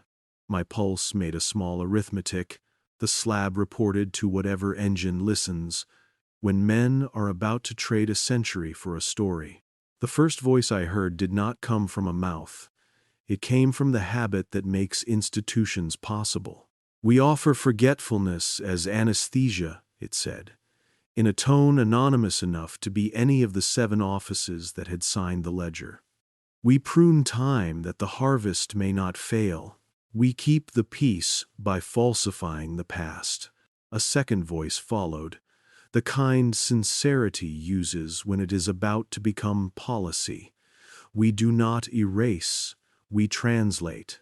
A third, we do not burn, we rehouse. The wings angled. Somewhere in their bureaucracy, a hinge discovered it had been well made and decided to be honored. A pressure at my shoulder announced the presence that is not a person but a function. I did not turn. I watched the feathers the way a clerk watches a stamp, with fear disguised as inventory. Between shaft and barb, a numbering system older than alphabets encoded itself. Not integers, indices of consent. I thought of the double-nibbed stylus, and felt my hand hate itself in advance. In a rational room, I would have asked for names. But this room had constructed a grammar in which names were a luxury. The host of fallen angels, fallen not in drama but in diligence, fallen into the gravity of duty, organized itself at the edges. Not demons. No appetite for theater. Officials of oblivion, immaculate in their unremarkability. Each feather bore file numbers etched so finely, even guilt would struggle to read them. Each joint whispered the click that cabinets make when they receive records detoured from courts into consolation. State the terms, I said, because if you must be eaten, you may as well request the menu. The first voice, which might have been silence or hours, or any office that had learned how to be plural, obliged. We take intervals that threaten concord. We file them where they cannot injure the patient. In return, we stabilize liturgy, calm agriculture, simplify pedagogy, and keep the choir's breath from breaking on the notes that keep the town asleep. What is the patient? I asked, and despised my hunger for precision. Everyone. Is there an appeal? We do not judge. We adjudicate viability. And who witnesses the adjudication? We do not permit scandal by convening audiences. The other wing records witness. I looked, then, because not looking is harder than piety admits. In the far margin of sight, a counter-organization balanced the host with a symmetry so clean it felt like a threat. If the host was gray, like buildings that persuade you to be practical, this other wing was the color of paper as it ages, the exhausted gold of vellum, the sallow of cheap stock that once hoped to be important, the wan flush of rag that has spent too much life, absorbing too many hands. Not a rescue party, an archive of what might be lost if no one requested it back. Their feathers were not files, they were fingertips. The Pact read me in the way a mirror reads. Opportunistically, it offered the obvious concession, the one designed to flatter clerks. You will not have to lie, it promised. You will learn the precise vocabulary for the edges where truth can be rounded without cutting the hand. You will be given a rank that protects you from the kinds of questions that tire you. You will sleep better. The last sentence was the only honest one. I don't want sleep if it is purchased with anesthesia, I said, as if my mouth had agreed to remember me. Sleep is not anesthesia. Anesthesia is mercy. Mercy for whom? For the living. And the dead? The dead are elsewhere. They are cared for. By whom? I asked. Because pronouns are the cheapest disguises. By you, if you accept promotion. The feathers shifted. On the slab, the groove cooled to a convenience. The brass dial exhaled a mathematics no choir could sing. The ledger turned a page without fingers. I understood then that the pact did not begin with ceremonies or signatures. The ceremony, the signature, were the shadows of decisions made so consistently that the universe had agreed to pretend they were laws. The pact began wherever someone with a stamp had decided that an inconvenient witness would make the minutes untidy. Look, the host said, without saying. A square of air completed itself as a window, and through it I saw not visions but a schedule. A village at dusk, where mothers argued with bread and children learned to recognize the priest's footsteps by the way dogs reacted. A fever had arrived uninvited. A midwife had learned by generations how to wash the death off her hands between births. The town improved. The bishop visited. He placed a relic on the altar and said, "This." The midwife became a rumor. The relic became a procession. The children learned a hymn about the saint whose bone had come just in time. The ledger in my room recorded, miracle, harmonization, transfer witness to elsewhere. Another window, a painter in a workshop that smelled like work. She painted the sky as she had seen it twice in a life. Once when she was small, and once when she had thought she was already old, and had looked up and been corrected. A star out of season burned in the wrong corner. A letter arrived from a committee made of men who owed rents to men who owed rents to God. Kindly, they explained, that her star might be confusing for viewers unprepared for astronomy. Kindly, they sent her a dove to place over it. She painted the dove. The dove became beloved. Her star became policy. The ledger wrote, decorative adjustment, catechetical clarity, transfer witness to elsewhere. Another, a table of numbers at an observatory that now sells tickets to its past. A young scholar argued that certain eclipses had been misdated to accommodate a king's narrative of providence. His professor corrected his tone. The king's descendant funded a new dome. The paper was quietly reassigned as controversial. The dome was praised as far-seeing. The calendar kept its war. The ledger, harmonization of days, suppression of scandal, transfer witness to elsewhere. I did not cry. The room would have retailed it as contrition. "What happens to elsewhere?" I asked, because doors fascinate me most when they claim to be walls. Elsewhere, a cruise. A cruise to what? To a pressure that we maintain in equilibrium. Too much memory is a fever. We bleed it. The patient survives. What if the patient is only fever because he is fighting the infection of a lie? Fever kills more surely than lies. Lies can be managed. Fever requires mercy. You cannot argue with a machine that has learned to conjugate comfort. You cannot soothe a function into becoming human by starved metaphors. So I did not argue. I performed what all clerks do when cornered. I counted, not the feathers, not the pages those would betray me by refusing to be integers, but the breaths between the host's sentences.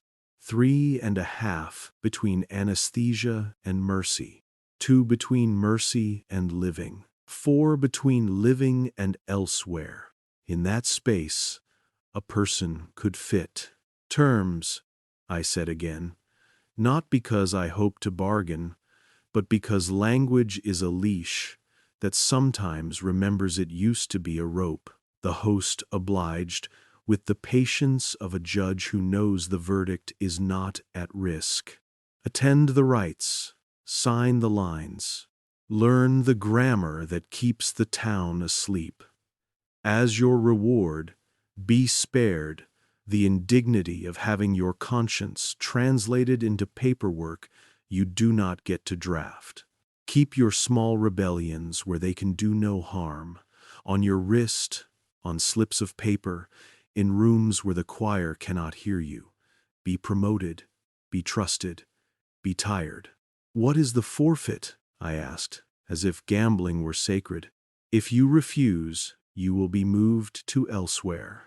You will not be harmed. You will be preserved. Your testimony will be filed among testimonies. This comforts many. The phrase carried no irony.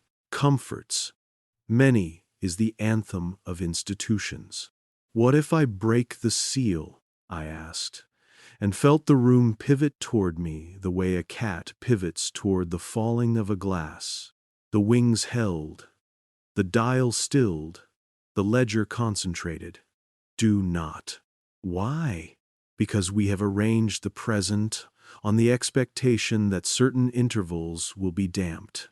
If you allow the 13th to ring in daylight, our harmonies will unspool into events. We would have to bargain with the living. The living do not keep appointments. You have mistaken harmony for health. We have chosen harmony to avoid famine. We cannot feed the town if its fables unravel. I admit the cowardice. I wanted permission to be a hero. The room offered none. The Pact did not wear a villain's mask. It wore my uniform. So, I did the thing theft and liturgy taught me. I used a smaller verb. I moved. My hand left the slabs cool and found the dial. The notch was not a tooth, it was a nerve. The host shifted its weight by an invisible gram. In the chapel beyond the room, I sensed, not saw, sensed the way you sense a change in a sleeping child's breathing, the slab ready itself. The groove expected blood because that is what grooves are taught to expect. I gave it a finger with ink instead. The graphite that had recorded my lists, my names, my coward's prayers, a smear darkened along the channel. The stone accepted the substitution with the dignity of objects that have learned to survive men. You will not prevail, the host said, and there was no malice in it. You will only delay. Good, I said. Delays are time.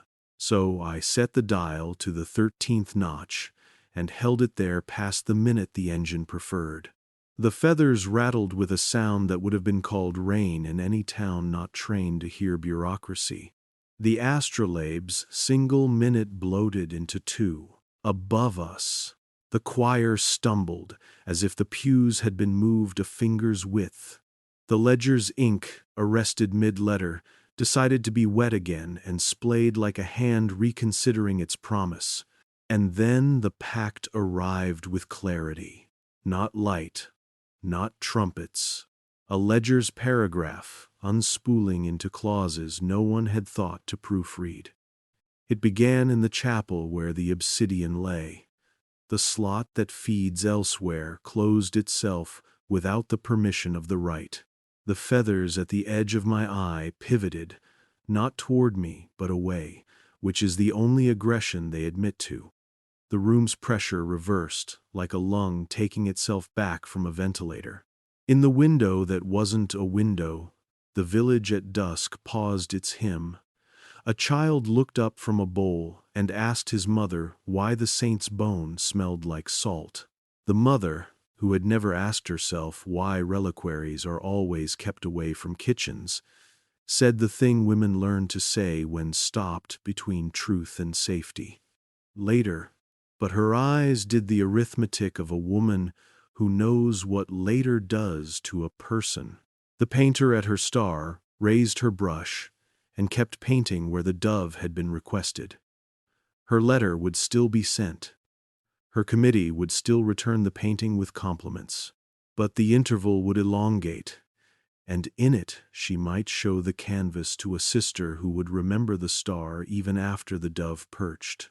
The scholar, with his eclipses, would put his paper in a drawer and take a long walk and find in his pocket the piece of chalk that had mapped his first sky. He would still soften, but his chalk would survive the wash. "You are not unmaking," the host said, not warning, almost curious. "I am remembering," I said, almost apologizing. "Memory is not a cure. It is not a disease, either. We have an economy. You are printing counterfeit. What you call counterfeit is coins stamped with faces you removed."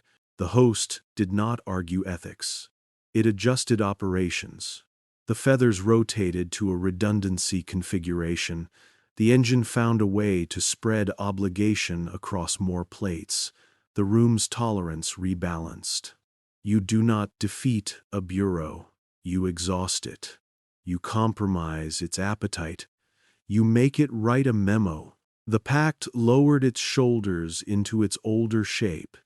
It would wait for me to become tired. It would not have to wait long. In the periphery, the other wing, that archive of fingertips, moved with a different physics. No files, no indices, only contact. In a gesture that would have meant nothing to anyone who had ever sat on any of the committees upstairs, one barb touched the tip of my smallest finger. The contact was not warmth, not cold. It was friction.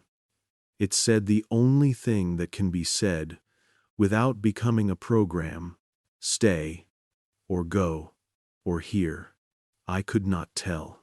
Languages that are not yet corrupted by grammar can feel like prayer or like noise. I let the touch stay. My pulse adopted it, incorporated it into its measure. Beat, beat, touch. Beat, beat, touch. A ternary the bells will never admit. The pact did not threaten me with punishment. It offered me employment. We can use you. You will help us calibrate the 13th without losing the town. You will become the difference between interruption and riot. You will translate witnesses into footnotes that do not sting. You will counsel patience to the children who ask why the saint's bone smells like salt. You will sign with the double nib. You will sleep.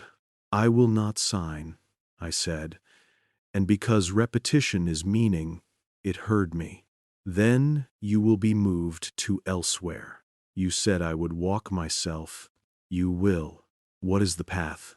The host tilted its feathers toward the altar, toward the slot, toward the groove my graphite had insulted. The route of obedience is always smooth. It looks like kindness. It looks like policy. It looks like a door opened for you by a man who wants you to feel honored. I stepped back. Not courage, disgust. The room registered it as a climate event. Not today, I said, and the sentence tasted like rust because it had slept too long underwater. Not when you call it mercy. Not when the choir is paid to turn syllables into anesthesia. Not when the ledger is hungry and wants me to be a priest of subtraction. We will not forget you. That is the bargain I came to break. We will remember you elsewhere. I will remember me here. The wings held. The hour held. The astrolabe took its minute back. The dial warmed under my hand like a utensil that has done too much work and wants to be washed. Somewhere above, a novice missed his entrance and then did not miss the next. A tiny justice, too small to feed anyone, too large to cease existing. I released the notch with the gentleness reserved for names and infants. The reflection hour did not end. It redistributed itself into sanctioned minutes. That is what time does when it is permitted dignity. The ledger waited. It is always waiting. I did not sign the line that asked for gratitude. I did not write my conscience into a footnote the custodian could cradle as proof of our benevolence. I took the double nib, loaded one tongue with nothing and the other with less, and wrote in the margin, "Smaller than piety permits, return what cannot be housed." The ink looked like a bruise discovering its alphabet. I expected the room to retaliate. It performed indifference instead, which is the cruelest professionalism. The feathers folded with the punctiliousness of a ceremony concluding on time. The pressure normalized. The brass returned to being brass. The stone to stone. The name on my wrist steadied into the low pulse of a habit. The pact did not lose. It made a note. Persistent irregularity. Schedule follow-up. It will always have budget for follow-up. On my way to the door, the other wing brushed me again with the courtesy of a stranger offering a hand at a curb. I do not know if it meant stay or go or here. I said thank you. I have no idea in which language. In the corridor, the air had the dishonesty of institutions between ceremonies. Smug neutrality. The porter was there, of course. Men at doors are the custodians of plausibility. "You look as if you have worked," he said, "and men like us mean it as both sympathy and warning." "I remembered," I answered, "and let the past tense confess for me." "Does it pay?" he asked, poor humor gowned as practicality. "Not in the coin we issue," I said. He nodded, and between the nod and the breath after, he betrayed himself as an honest man. "They'll ask you to sign in daylight," he said. "It's harder to refuse when the windows are generous." "They can have their windows," I said. "I have my wrists." The sea puri. He made a soft, astonished sound, almost laughter, almost grief. "If you need a door not to open," he said, "ask me. It is a skill." "I will need one," I said. "But not yet." Back in my cell, I unrolled the map I had drawn the night before with 12 notches and the 13th left like a mouth that preferred honesty to food. I added a mark, the smallest scratch a pencil can make, and still call itself a line at the edge of the 13th. Not victory, not plan. A promise to practice. The choir expended its perfect vowel into the nave and let it die as beautifully as money. The bells counted the hours they were permitted. Between them, in the narrow alleys where people hang laundry and rumors, the unsanctioned interval breathed. I slept, finally. The kind of sleep they sell as mercy, and I accepted as truce. I dreamed no visions and received no orders. I woke with my fist closed and opened it to find that I had written the stolen name again into my palm in sleep, as if my body had learned to be treacherous without me. I washed, and the name refused to leave. Some records are evaporations, some are salts. When I returned to work, the memorandum waited in my in-tray with the patience of an assignment already described as favor. Kindly present to Chamber Theta at second bell for acknowledgement of last night's rehousing. The custodian appreciates your accuracy. Promotion under consideration. The ink had dried with the confidence of a future that expects to be obeyed. I took out my pencil and wrote on the bottom of the memo a sentence no office will file because it cannot be indexed without becoming dangerous. Accuracy without appetite is anesthesia. Then I folded the paper into a new shape and placed it under my cot where lost things gather for companionship. At the bell, I did not go to Chamber Theta. I went to the courtyard where pigeons argue theology by proof of life. I sat, and I did the only thing the Pact cannot automate. I told a novice a story with no hymn. I told him, there is a 13th hour that belongs to anyone who can count to 12 and still not be tired. I told him about a midwife who washed her hands and cured a village, and about a painter who refused to repaint a star into a bird, and about a scholar who learned to keep chalk in his pocket, just in case mathematics needed to remember it, was a human art. I did not say Vatican. I did not say Pact. I did not say angels. I said, when you are told the world has always been arranged this way, ask who arranged it yesterday. Invention of Vinny. He blinked the way eyes blink when a draft has been admitted into a sealed room. Is that permitted? He whispered, because he is young and has not yet learned what words can do without permission. It isn't forbidden, I said. Yet, he smiled, which is the sound certain locks make when they are tired of being good. He left me at the bench, and I let the pigeons go on being antiphonal. I opened my hand to the light. The name looked less like a bruise and more like a possession. The Pact would wait. The Pact is good at waiting. It has made a religion of it. I am not good at waiting. I am good at lists. So I made one. Bell, dial, ledger, feather, porter, novice, name.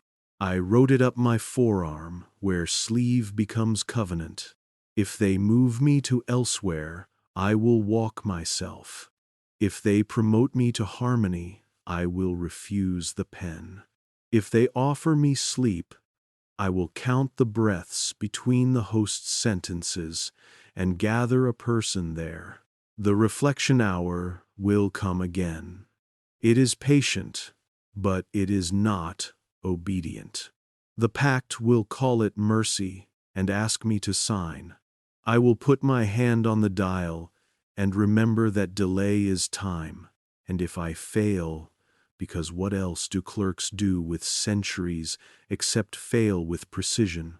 I will carry the names into whatever hospice they offer and teach the others there to write on their wrists. The patient is everyone. So is the physician. So is the witness. So is the wound. Who controls time controls memory. Who remembers time loosens the hinge. Tonight, I will set the notch, and I will not accept promotion. I will practice the smallest treason, the kind too quiet to prosecute and too persistent to die.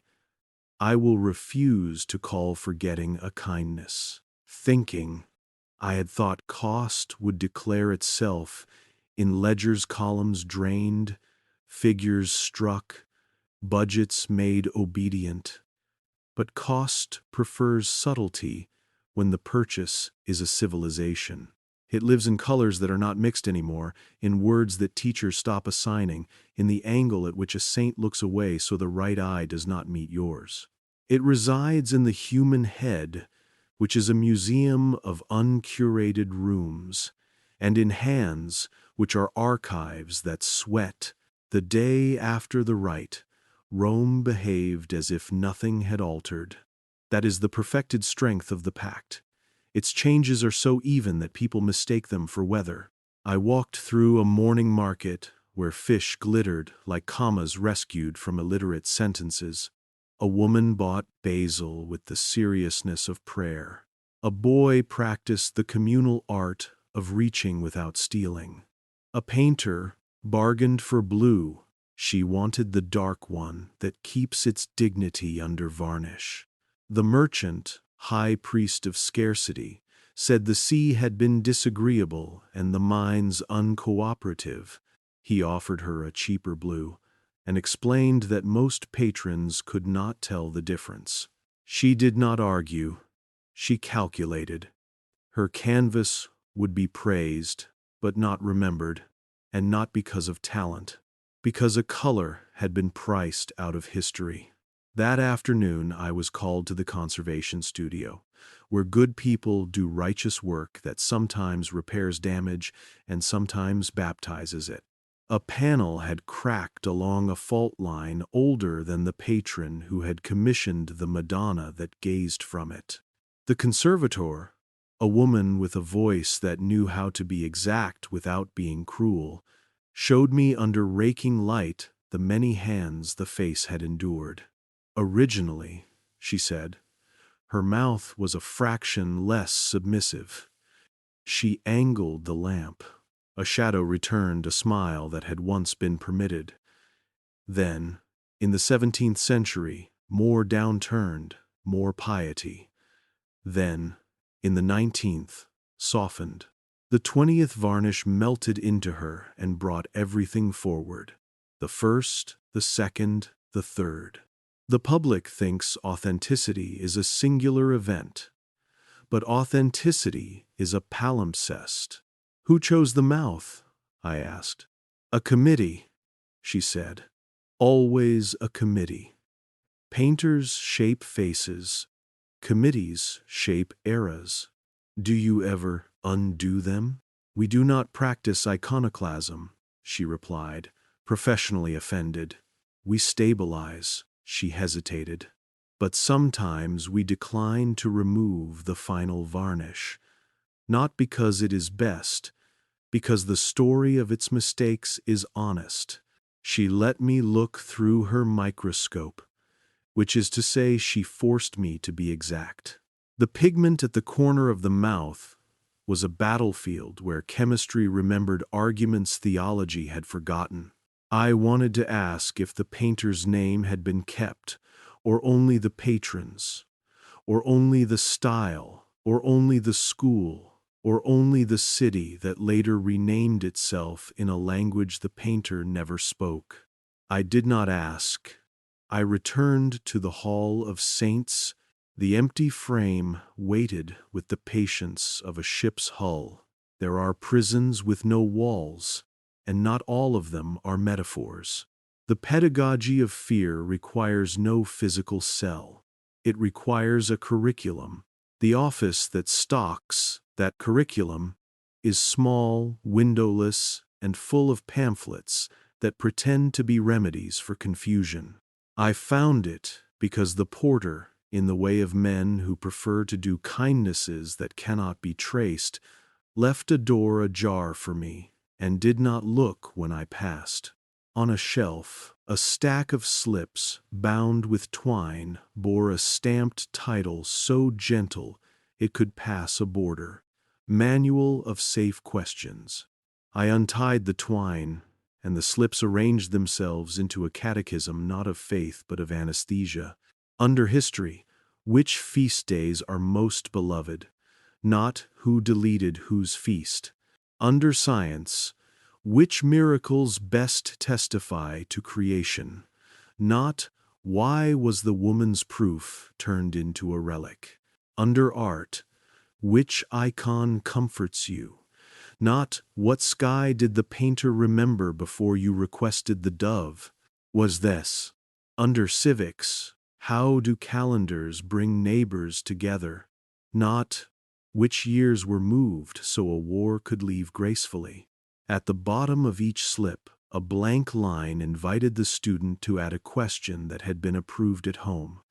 A notation in parentheses directed instructors to praise earnestness and redirect inquiry toward harmony.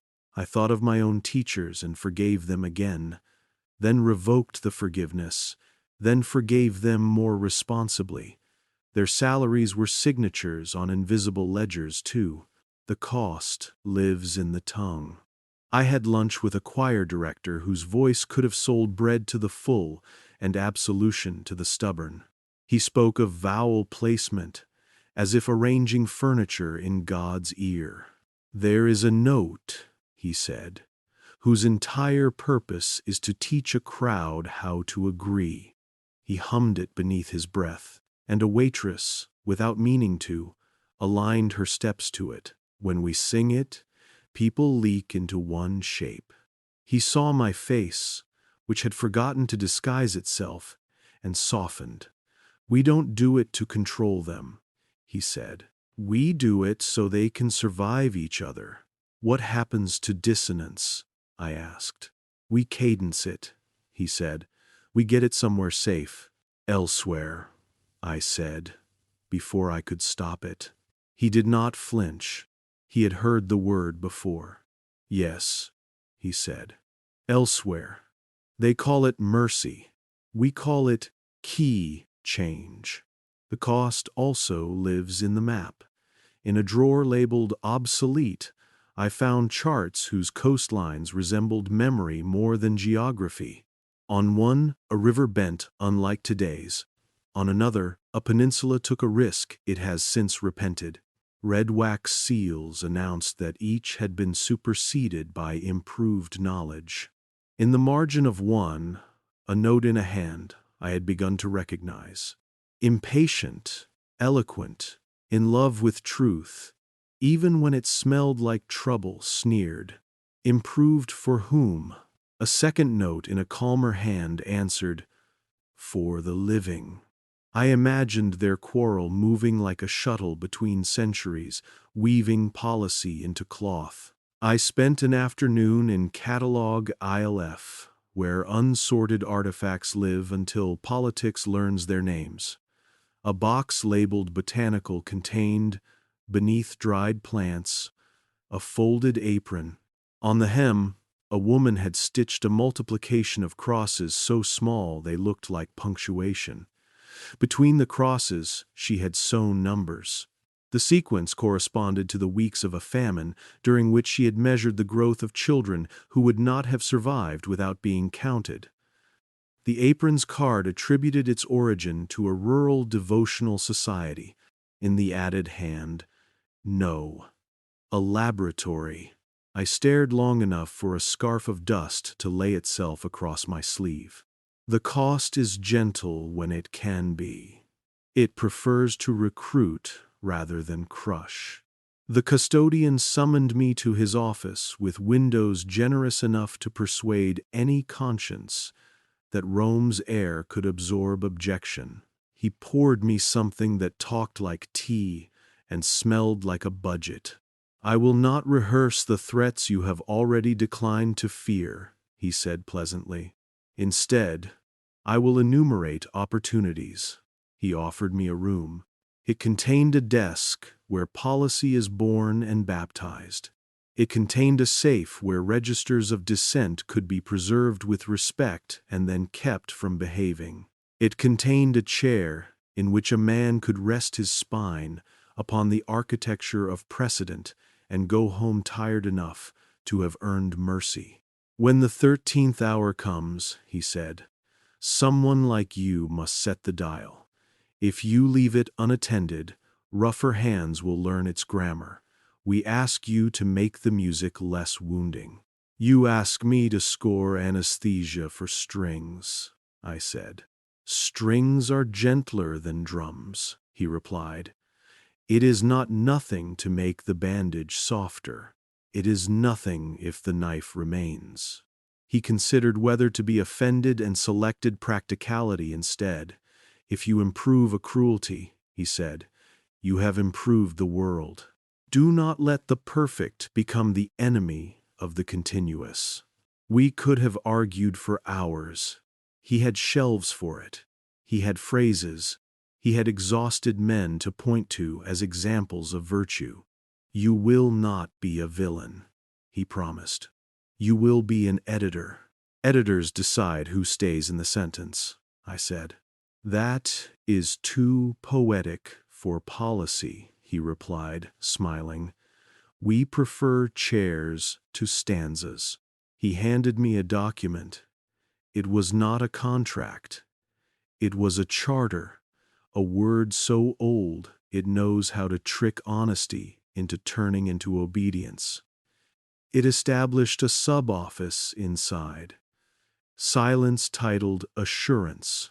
Its mission was to mitigate trauma by curating chronicle. It invited my signature, which is to say my complicity, which is to say my relief. There was even a line for conscience, a place to lodge reservations that would be filed under due diligence and then loved to death. I did not sign. My hand hovered, which is its own grammar of surrender. Think of the painter, he said, laying the dove upon my doubt. If you sit here, you can send kinder letters. You can accept 1 star per decade. You can postpone fewer into elsewhere. Postpone, I repeated, and my mouth learned again how to taste a euphemism. Defer is delay sanctified. A delay, he said, is a child who survives winter until the next winter. Dade, I do not despise winters that are survived, he said, which is difficult to refute without sounding like a liar or a saint. I left because the room was making an accomplice out of my angles. On the landing, the porter stood looking like a man who had been told to wait somewhere until a century arrived. He said nothing, and therefore said the only thing I could afford to hear. You have time to remain yourself. I descended to the scriptorium, because I am a creature of habit, and because I had promised the slab my hands. The pact, bored by my little rebellions, did not arrive to scold. It let me work unsupervised among its instruments, which is the most dangerous kindness. I opened a drawer I had not previously been permitted to imagine. Inside, a series of masks rested on velvet forms, faces in mid-eraser. One had cheeks worn thin where 1,000 hands had stroked them for luck. One had eyes darkened to keep them from seeing too much. One had a mouth closed into an expression people mistake for peace because it looks like agreement. A card identified them as didactic visages. They are mounted over pulpits and council tables when a committee desires gravity without having to earn it. I lifted one and felt the dust of agreement sifting into my lungs. I coughed and replaced it and did not wipe my hands on my robe because I did not want the stain to disperse. On a back shelf, a mass of cogs slept around a spindle engraved with the geometry I had come to fear. The thing looked like a toy. Men like me keep toys to explain instruments to men like me who have decided to be courageous after lunch. A tag called it metronome for curricula. You wind it, and the syllables in a classroom begin to regularize. You set it beside a blackboard, and the teacher's questions become navigable canals rather than wild rivers that flood the town with curiosity. Someone had written, with a scandalous pen, "Do not wind." I wound it 1 notch because vices need practice. The air picked up a rhythm.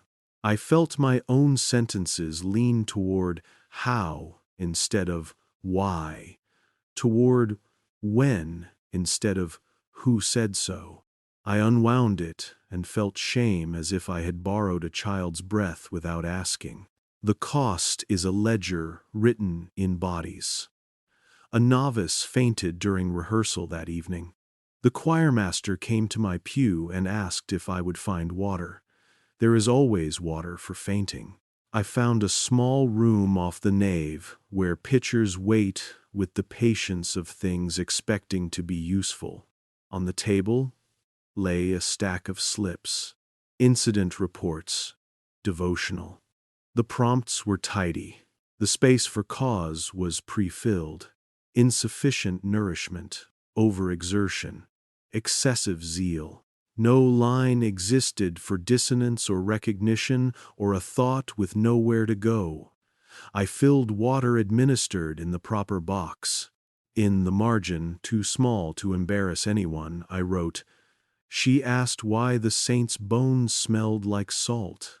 That night, the painter visited me in sleep, which is to say the part of me that had watched her letters and varnishes decided to speak in a language I could not subpoena. We stood in front of her canvas. The dove shone with the borrowed arrogance of compromise. Over its wing, faint beneath the idiom that had rescued the committee from discomfort, a star insisted on existing. She did not look at me. She looked at the paint, the way craftsmen look at the apprentices they cannot protect. "They will say I betrayed the sky," she said, "and they will be right and they will be wrong. I placed the bird because I wanted the chapel to have bread, but I pricked the canvas with a hairpin and let the star breath through."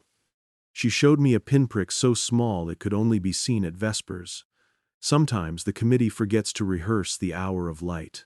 I woke with a hairpin under my pillow, and my palm black with graphite where I had written her name again in sleep.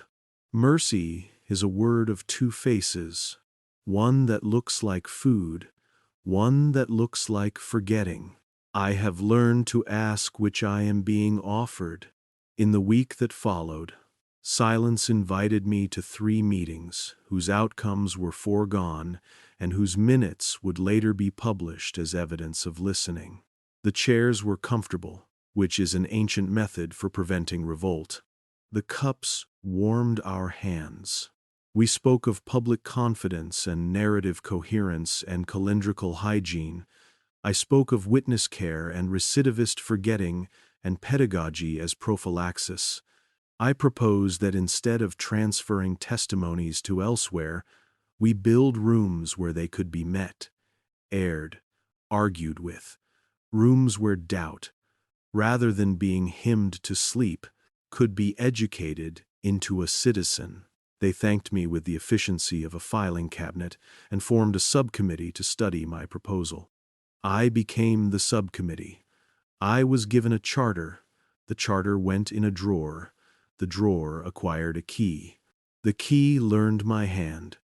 The cost accrued interest. In the archives, I opened a box that had once held silver and now held tongues. Not literal, though I've seen weirder. Paper tongues. Slips of parchment, each bearing a sentence that someone had paid to hear in a crisis.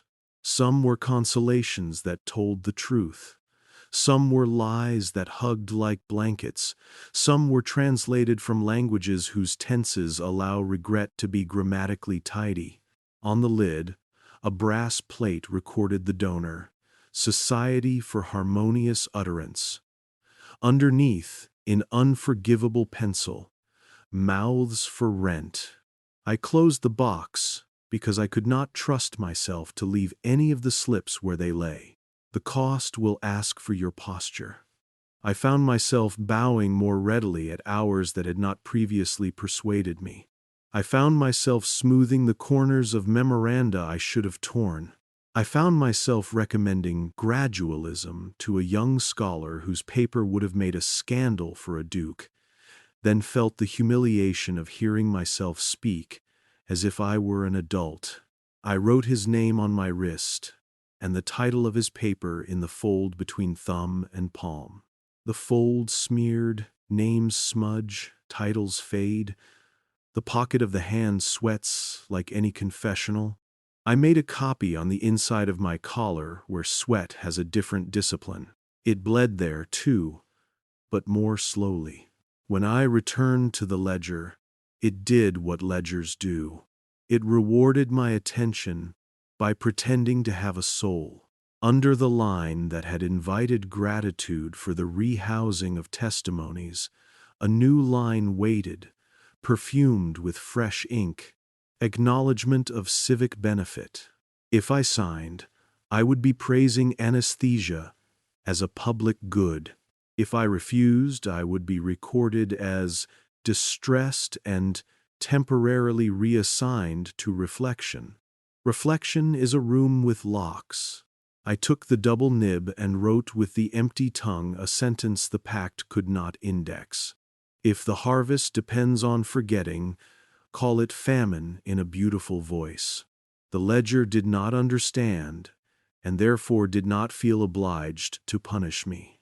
Ignorance is a mercy it practices on its enemies. A letter arrived, sealed with wax that had learned my doubt. Promotion continued to be under consideration. It would, they hinted, be easier for me to protect the midwife, the painter, the scholar, the novice, and the blue if I accepted a desk among the men who translate dissent into footnotes. You can slow the slot, they whispered, meaning the mouth in the stone that eats stories. You can teach the choir gentler vowels. I confess, I almost agreed. It is addictive to promise small salvations. The porter found me sitting on a step between sublevels like a man deciding whether to impersonate his faith. He sat, and our shoulders, equal and unadorned, practiced fraternity. You can't fix a tide with a finger, he said, but you can point a child to higher ground. He patted my sleeve where the pencil lives, and you can teach him to write his own maps.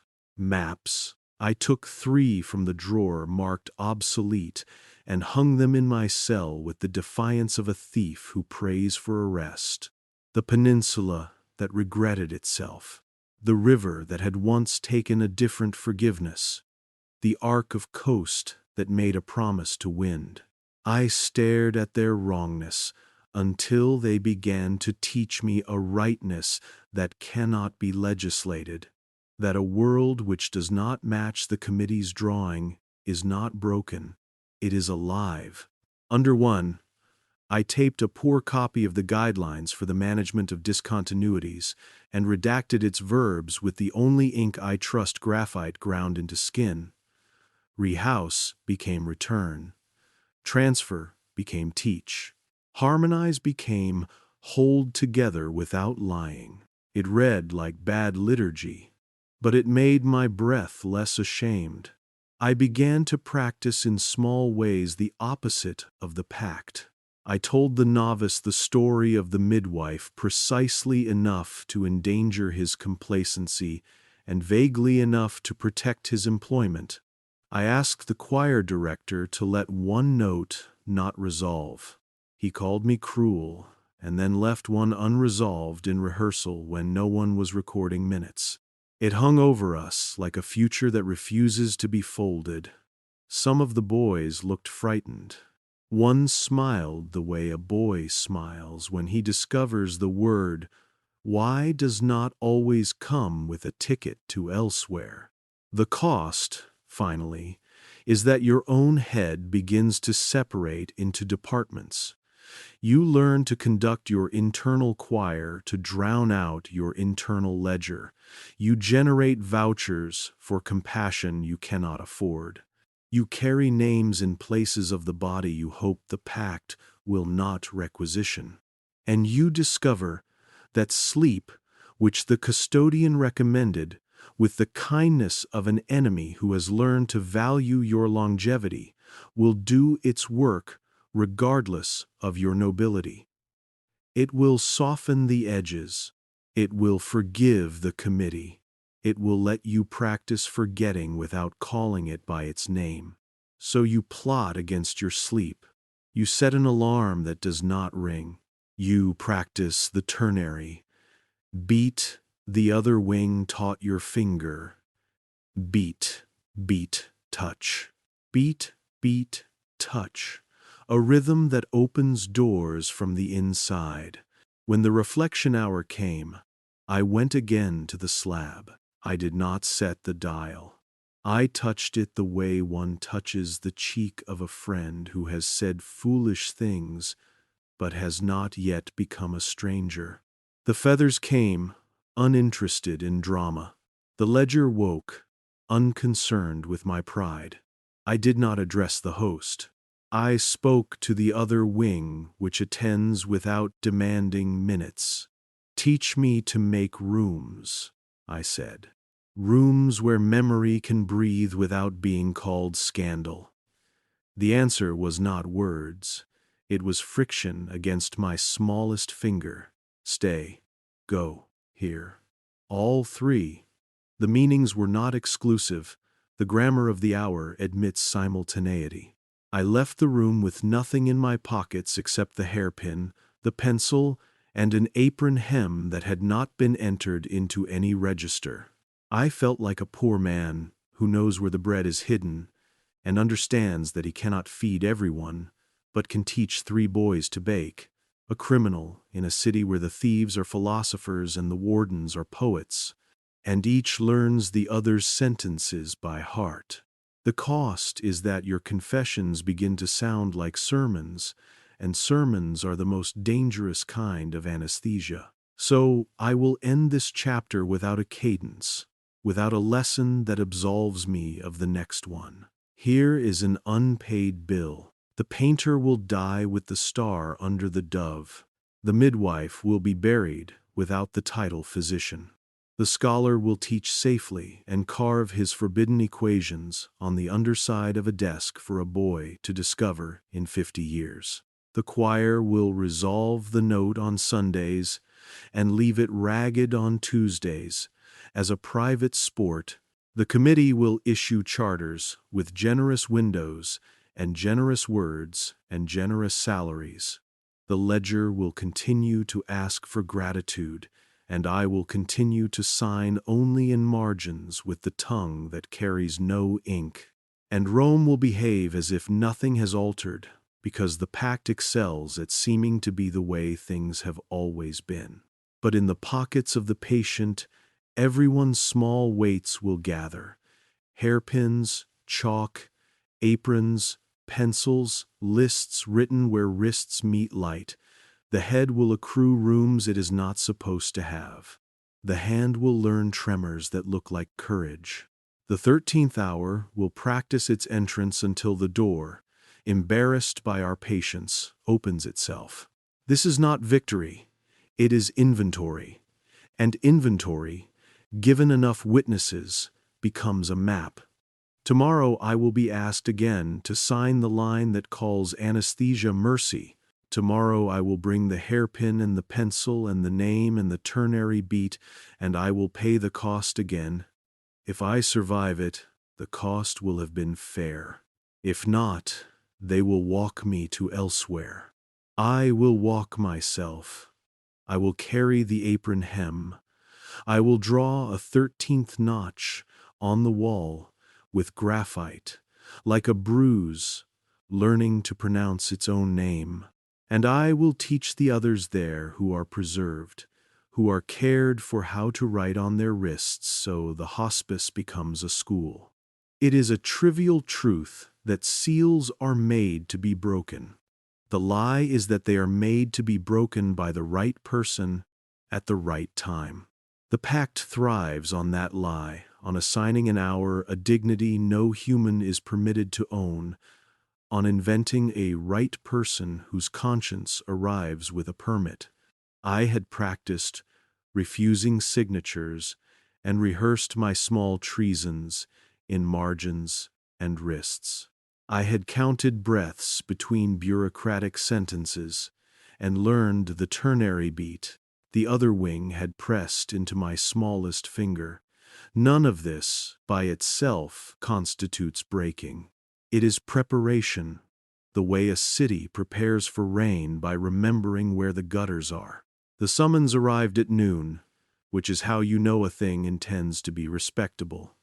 It used my given name and my title, and a handwriting that had learned to look benign. Chamber Theta, Reflection Hour, Formalization of Assurance. They had decided to make me an editor of anesthesia. The charter ribbon was red, the wax obedient. In the margin, in pencil, a shade darker than official graphite, someone had written a single word. Later, I recognized the hand, the porter's modest treason. I folded the paper twice and slid it into my sleeve beside the pencil and the hairpin and the stolen name that refused to wash. The stairwell practiced its old habits. Lamps dwindled from authority to apology. Brass surrendered itself to iron. The air learned the coin trick it performs in lungs. The porter waited on sublevel 3, not as sentinel but as rumor. He studied my face the way a locksmith studies a door that has acquired a personality. "Are we opening?" he asked softly, "or merely visiting the idea?" "Opening," I said, and heard my voice speak before my fear could vote. "Then here," he said, and placed in my palm a key whose bow carried no wings, no sigil, only a notch so plain it refused metaphor. For the part of the door that is simply a door, Chamber Theta had set itself to ceremony. The 7 copes, embroidered with geometry, hung obediently. The obsidian slab lay in its authority. The brass dial sat in velvet, like a saint that had learned to monetize patience. The custodian greeted me without condescension, which is its own kind of violence. "We can spare speeches," he said, in that practical tone officials use when they feel history breathing. "We will formalize assurance, tune the 13th, rehouse the volatile, and the city will sleep." I looked at the men who made a grammar out of oblivion. They were not villains. They were exhausted fathers and budgeteers and lovers of the kind of peace that does not wake babies. I wanted to forgive them in advance. But forgiveness is a luxury purchased with survival, and I was not certain we could afford it yet. He gestured to the ledger. It had prepared a new line perfumed with fresh ink. Assurance established. Anesthesia rendered pastoral. The double-nibbed stylus waited as a courtesy. I laid my hand on the slab's cool, felt the groove register my pulse like a bureaucracy checking an appointment, and spoke the sentence I had come to practice into a fact. No. It was a small word, but small words are chisels when the stone has already been argued with for centuries. The choir above us sang a vowel, designed to make the nave feel inevitable. It rang, then wavered, as if a boy in the second row had remembered his mother's unapproved question. The custodian did not sigh, because sighing is unprofessional, but the wings at the margins shifted to a posture I had learned to read. Not threat, not pity. Adjustment. "You can refuse gracefully," he said. "You cannot refuse indefinitely." "Watch me," I said, "because bravado is a currency that spends poorly, but sometimes buys you a minute." I set the dial to 12, then to 13. The notch remembered me, and I remembered the room's weather. Pressure without storm, chill without cruelty. The old machinery of consent shuffling its papers. The host of wings typed itself into the corner's bureaucrats of oblivion, immaculate and innumerable. And the other wing, that archive of fingertips, came like a draft. The custodian lifted a seal from a shallow silver dish, wax still warm, stamp engraved with the little lie of office, assurance, and held it over the ledger. "We will add you later," he said, almost kindly. You will sign when you are tired. Tired, I said, has signed enough. I reached for the wax, for the stamp, and then for the thing that is not governed by either. I touched the groove with my smallest finger, smearing into it the graphite and oil and salt that my body had turned into ordnance. The groove accepted the substitution the way stone accepts a weather it cannot vote against. The seal meant for the page kissed my pulse instead. The slab remembered blood, yes, but it is an old mistake to think grooves insist on repetition. Grooves are channels. They carry whatever is poured. State the terms, I said to the host, because if you are to break a pact, you must be the one to make it speak. The first voice obliged, anonymous and plural. We take intervals that threaten concord and file them where they cannot injure the patient. We maintain the town. We calm harvests and choirs. We spare children. By subtracting their history, I said. By subtracting their injuries. By subtracting the testimony of who injured them, I corrected. We replace names with rituals. It comforts. It anesthetizes. Mercy is an anesthetic properly administered. Mercy, I answered, is a food properly delivered. Anything else is narcotic. The custodian set down the stamp with the care a surgeon spares a scalpel. This is a civics lesson, he warned. Not a duel. Do not mistake your eloquence for a tool. He nodded toward the slot in the obsidian, the mouth that eats volatile chronicles, and to the men in copes whose hands had been taught gentleness while their ledgers learned indifference. We will proceed, and into Brockles. They reached for the first item of the night, a bundle of depositions from miners who had prevented a flood, later converted into a hymn for a nobleman who had funded the shrine. The feathers shivered. The hymn rose to its single obedient pitch. The mouth in the stone opened with the discretion of a vault drawer.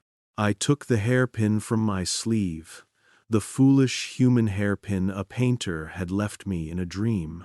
I pressed it into the tiny seam where mouth becomes mechanism, felt metal argue with stone, and learned in that instant that some protests do not have to succeed in order to be gospel. The mouth closed, not forever, not strongly, but enough that the men in copes had to look at their hands and at the object, and acknowledge, if only to themselves, that matter sometimes refuses liturgy. This is theater, the custodian said, exasperated not by rebellion, but by inefficiency. No, I said, this is friction. He reached for the dial with the familiarity of a man, adjusting an heirloom, and found my hand already there. The feather plates pricked the air with their little cabinet clicks. The other wing brushed my knuckle with its untranslatable grammar, stay, go, here, all three, at once, as ever. You cannot hold it, the custodian said gently. It is made to be set, not clutched. Let the hour do its work. This in fails to one of. That, I said, is all I am asking. I released the notch, not into compliance, but into attention. The 13th expanded not in noise, not in light, but in the way a breath expands when someone finally says the sentence it needed to hear. In the window that was not a window, the village with the midwife paused its hymn, a child, instructed to love the relic that had been carried down the street, stepped back and peered at the bone and asked, too softly to survive in a minute book, why does it smell like salt? His mother, who had learned the manual of safe questions without ever seeing its slips, nearly said, because holiness is the sea. and then, because the interval had lengthened, said, "Because it has traveled, and so have we." The ledger above my hands, bored with metaphors, wrote nothing. It did not know how to enter weather. In another frame, the painter scraped with her knife along the underfeather of the dove to sharpen the pinprick where her star breathed.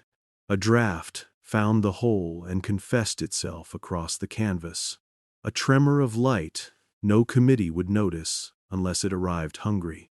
The scholar, in his observatory, felt in his pocket the chalk he always forgot, and pulled it out, and wrote on the underside of a table the dates he could not publish.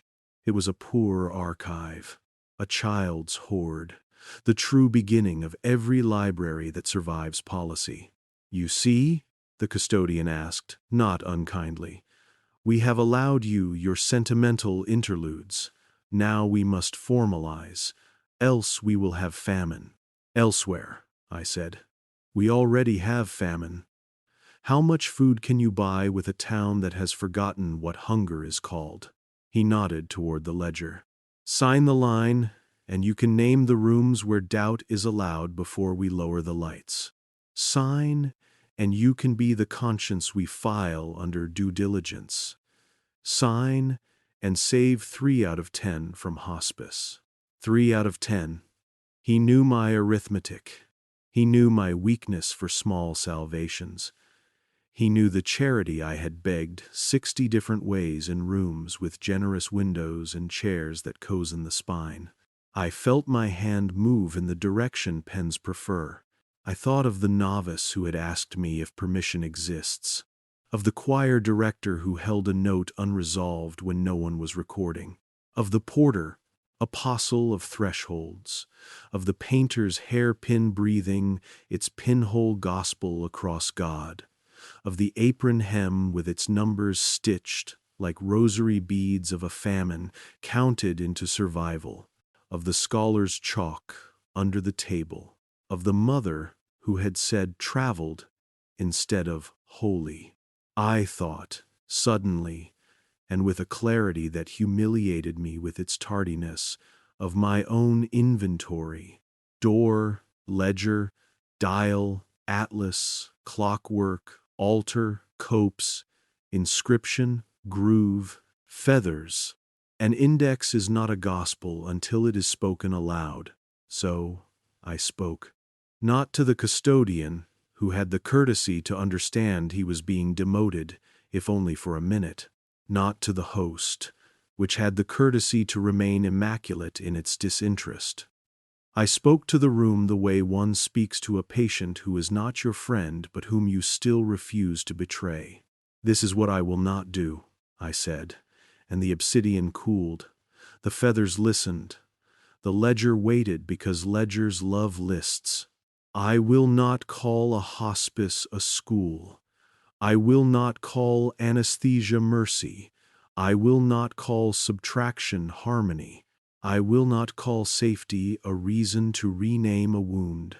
I will not call a door a wall.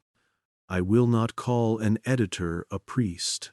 I will not call a committee a conscience. I will not call tiredness a theology. I will not call elsewhere peace." Lend. The men in copes shifted, not because I had persuaded them, but because my list had moved air. The custodian adjusted the angle of his hands the way a captain adjusts a wheel in seas that will not be bullied. He lifted the double-nibbed stylus and offered it across the slab like a relic. "Right," he said quietly. "If not your signature, then the thing you think you are allowed to put where the line begs for obedience. Write and accept the habit of being wrong in a way that keeps the town from burning." I took the pen, loaded neither tongue with ink, and pressed it against the paper just long enough to leave a dent where the ledger would later prevent a forger from adding my name. Then I turned the pen and wrote, in the margin, with the smallest reserves of ink, the nib surrendered without being asked: "Return what cannot be housed, teach what cannot be harmonized." Remember what cannot be resolved. I signed that sentence with the stolen name, which did not belong to me and therefore belonged to everyone. That is theft, the custodian said, almost sadly. Yes, I said. Grant me absolution when you invent it. The hairpin held. The mouth in the stone stayed shut, not like a victory, but like a door in a windless room when a child is sleeping and you refuse to confess which way you turned the handle. The dial cooled, which is how brass apologizes to a palm it has charmed. The feathers at the corners shifted to a posture I had never witnessed before, a stance that admitted the possibility of delay without naming it as concession. The other wing held my finger one more time. Stay divided by go, divided by here. The grammar ceased to be a riddle. It became instruction. Then go, the custodian said, with a soldier's generosity for an enemy he must not learn to love. If you refuse to be hired, you cannot stay. The reflex that makes you useful to us will make you dangerous to yourself. I am already dangerous to myself, I said, and showed him my wrists, tracked with names and small gospels, graphite that had refused to wash without abrading. Elsewhere will take me eventually. Today it will not. And tomorrow? Tomorrow is a calendar, I said. I am renegotiating it. He almost smiled. That is what we do, he said. You will find us less your enemy than your profession. Then learn my profession, I said, and reached into my sleeve and set the apron hem on the slab, on the groove, on the mouth, on the ledger's line, and gently, almost reverently on the dial. Count, I said. Not feasts, not processions, not coronations. Count hunger. Count births that lived because the midwife washed. Count boys who learned to keep chalk. Count stars pried under birds. Count mothers who chose, traveled over holy. Count the names your elsewhere carries like pockets carry lint and lives. Count. And then decide if anesthesia is cheaper than food. He did not touch the hem. He is not trained for cloth that chooses its own verbs.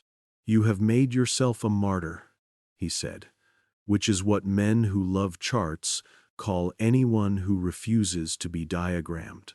An accountant, I corrected, of particulars.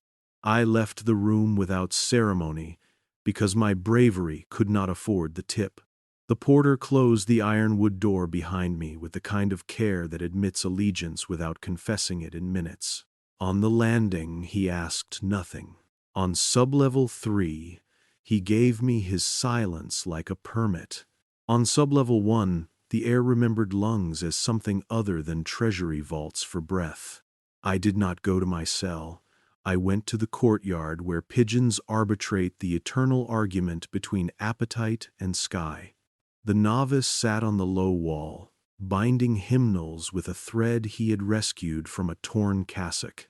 He looked up with the guilty brightness of youth and waited for my adult to arrive and ruin him. Saturday, I unrolled the poor maps I had stolen from the drawer labeled obsolete and spread them on the stone bench. The peninsula that had regretted itself. The river that had once forgiven differently. The coast that had flirted with wind. He traced their wrongness with a finger that had not yet learned to fear. These are lies, he said, scandal and awe cozying up like cousins. They are memories, I answered. They lost the vote. He leaned forward. What do we do with lost votes? We collect them until they win by other means. He considered, then tied the thread around the hymnals with a knot that knew boats. Are we allowed to do that?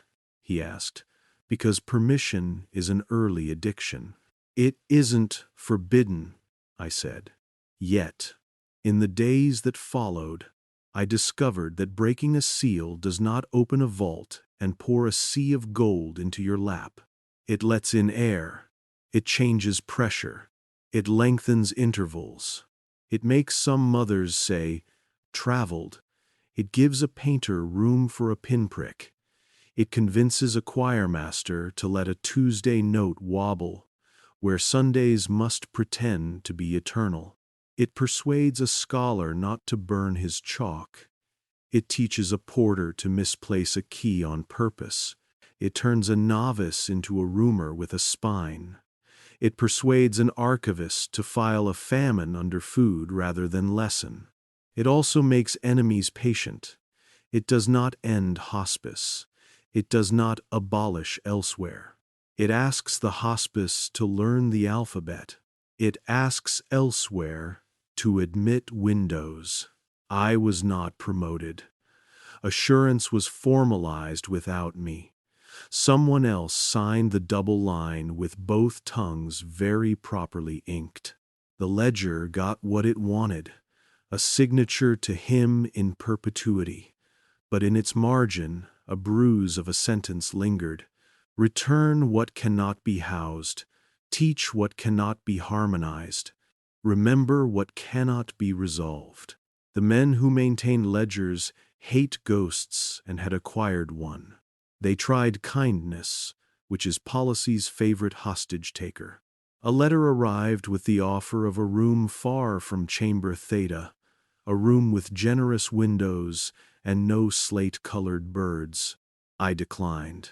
A summons arrived politely describing a review of my suitability for continued service. I attended and praised their chairs. They put me on holiday, the way a city puts a statue in storage until it can afford controversy. I used the holiday for the work that cannot be named. I told the story badly in rooms that smelled like soup and stone and rain. Badly, because perfect stories are anesthetics. Badly, because the other wing had pressed into my finger a grammar that refuses the loyalty oath of cadence. Badly, so a listener could finish the sentence. I told the midwife's story to a mother who did not ask my permission. I told the painter's story to a mason who laughed and said of course and taught me the names of mortars that breathe. I told the scholar's story to a baker who passed it to a boy who drew an eclipse in flour and ruined a loaf and learned why science is loyal to failure. I told the porter's story to a gate that had refused to learn hinges, and it opened a hair on Tuesdays. The novice taught me a hymn with one note unresolved, and I learned to sleep under it without needing an ending. None of this would satisfy a ledger. It is not meant to. And you, yes, you listening, perhaps already half asleep, wondering whether any of this belongs in your head where you keep shopping lists and faces and all the small laws by which you are allowed to be loved. This is the moment I pass the weight I stole. It is not a relic. It is not a charter. It is not a dove. It is a pin, a pencil, an apron hem, a strip of obsolete coastline, a chalk stub, a word written where the wrist meets the light. Hold out your hand. I cannot give you my vaults. I cannot give you my keys. Those belong to men whose uniforms are as immaculate as their certainty. I can give you a torch, and torches are sometimes just sentences that remember how to pronounce themselves. Here is the sentence. Let it sit under your tongue the way a child hides a coin. Don't stop asking questions. The most dangerous thing to them being any choir that legislates your breath, any committee that harmonizes your doubt, any ledger that assigns your grief to elsewhere, is the return of memory. When you hear the story that resolves too beautifully, ask which faces were sanded smooth to permit such sheen. When you are told a year was improved out of existence, ask whose funeral no one attended. When a map reassures you that the coast has always been polite, ask where the wind hid its witnesses. When a saint's bone smells like salt, ask what traveled and what had to. When you wake tomorrow, pick one small thing to remember that someone suggested was inconvenient. A date that doesn't fit, a name that doesn't resolve, a star under a bird, a chalked equation under a desk, an apron hem where numbers bartered with hunger, a porter who lost a key, a novice who smiled like a lock tired of duty. Tell it to someone badly, refuse the cadence, leave the note unresolved, teach your questions to walk down stairs built for consent. If you fall asleep before you finish, that is all right. The 13th hour is patient. It waits where sanctioned minutes forget to patrol. It will come back when your breath is slow and your pulse no longer asks permission to be counted. It will knock politely. You will not need a promotion to open. You will not need a charter to refuse. You will not need my name. You will need only what you already carry. Hands, a pencil, a mouth that knows the taste of why, a wrist that remembers what it wrote, a room, any room, that can be taught to breathe without asking the ledger's advice. Silence was never sacred. It was enforced, not anymore.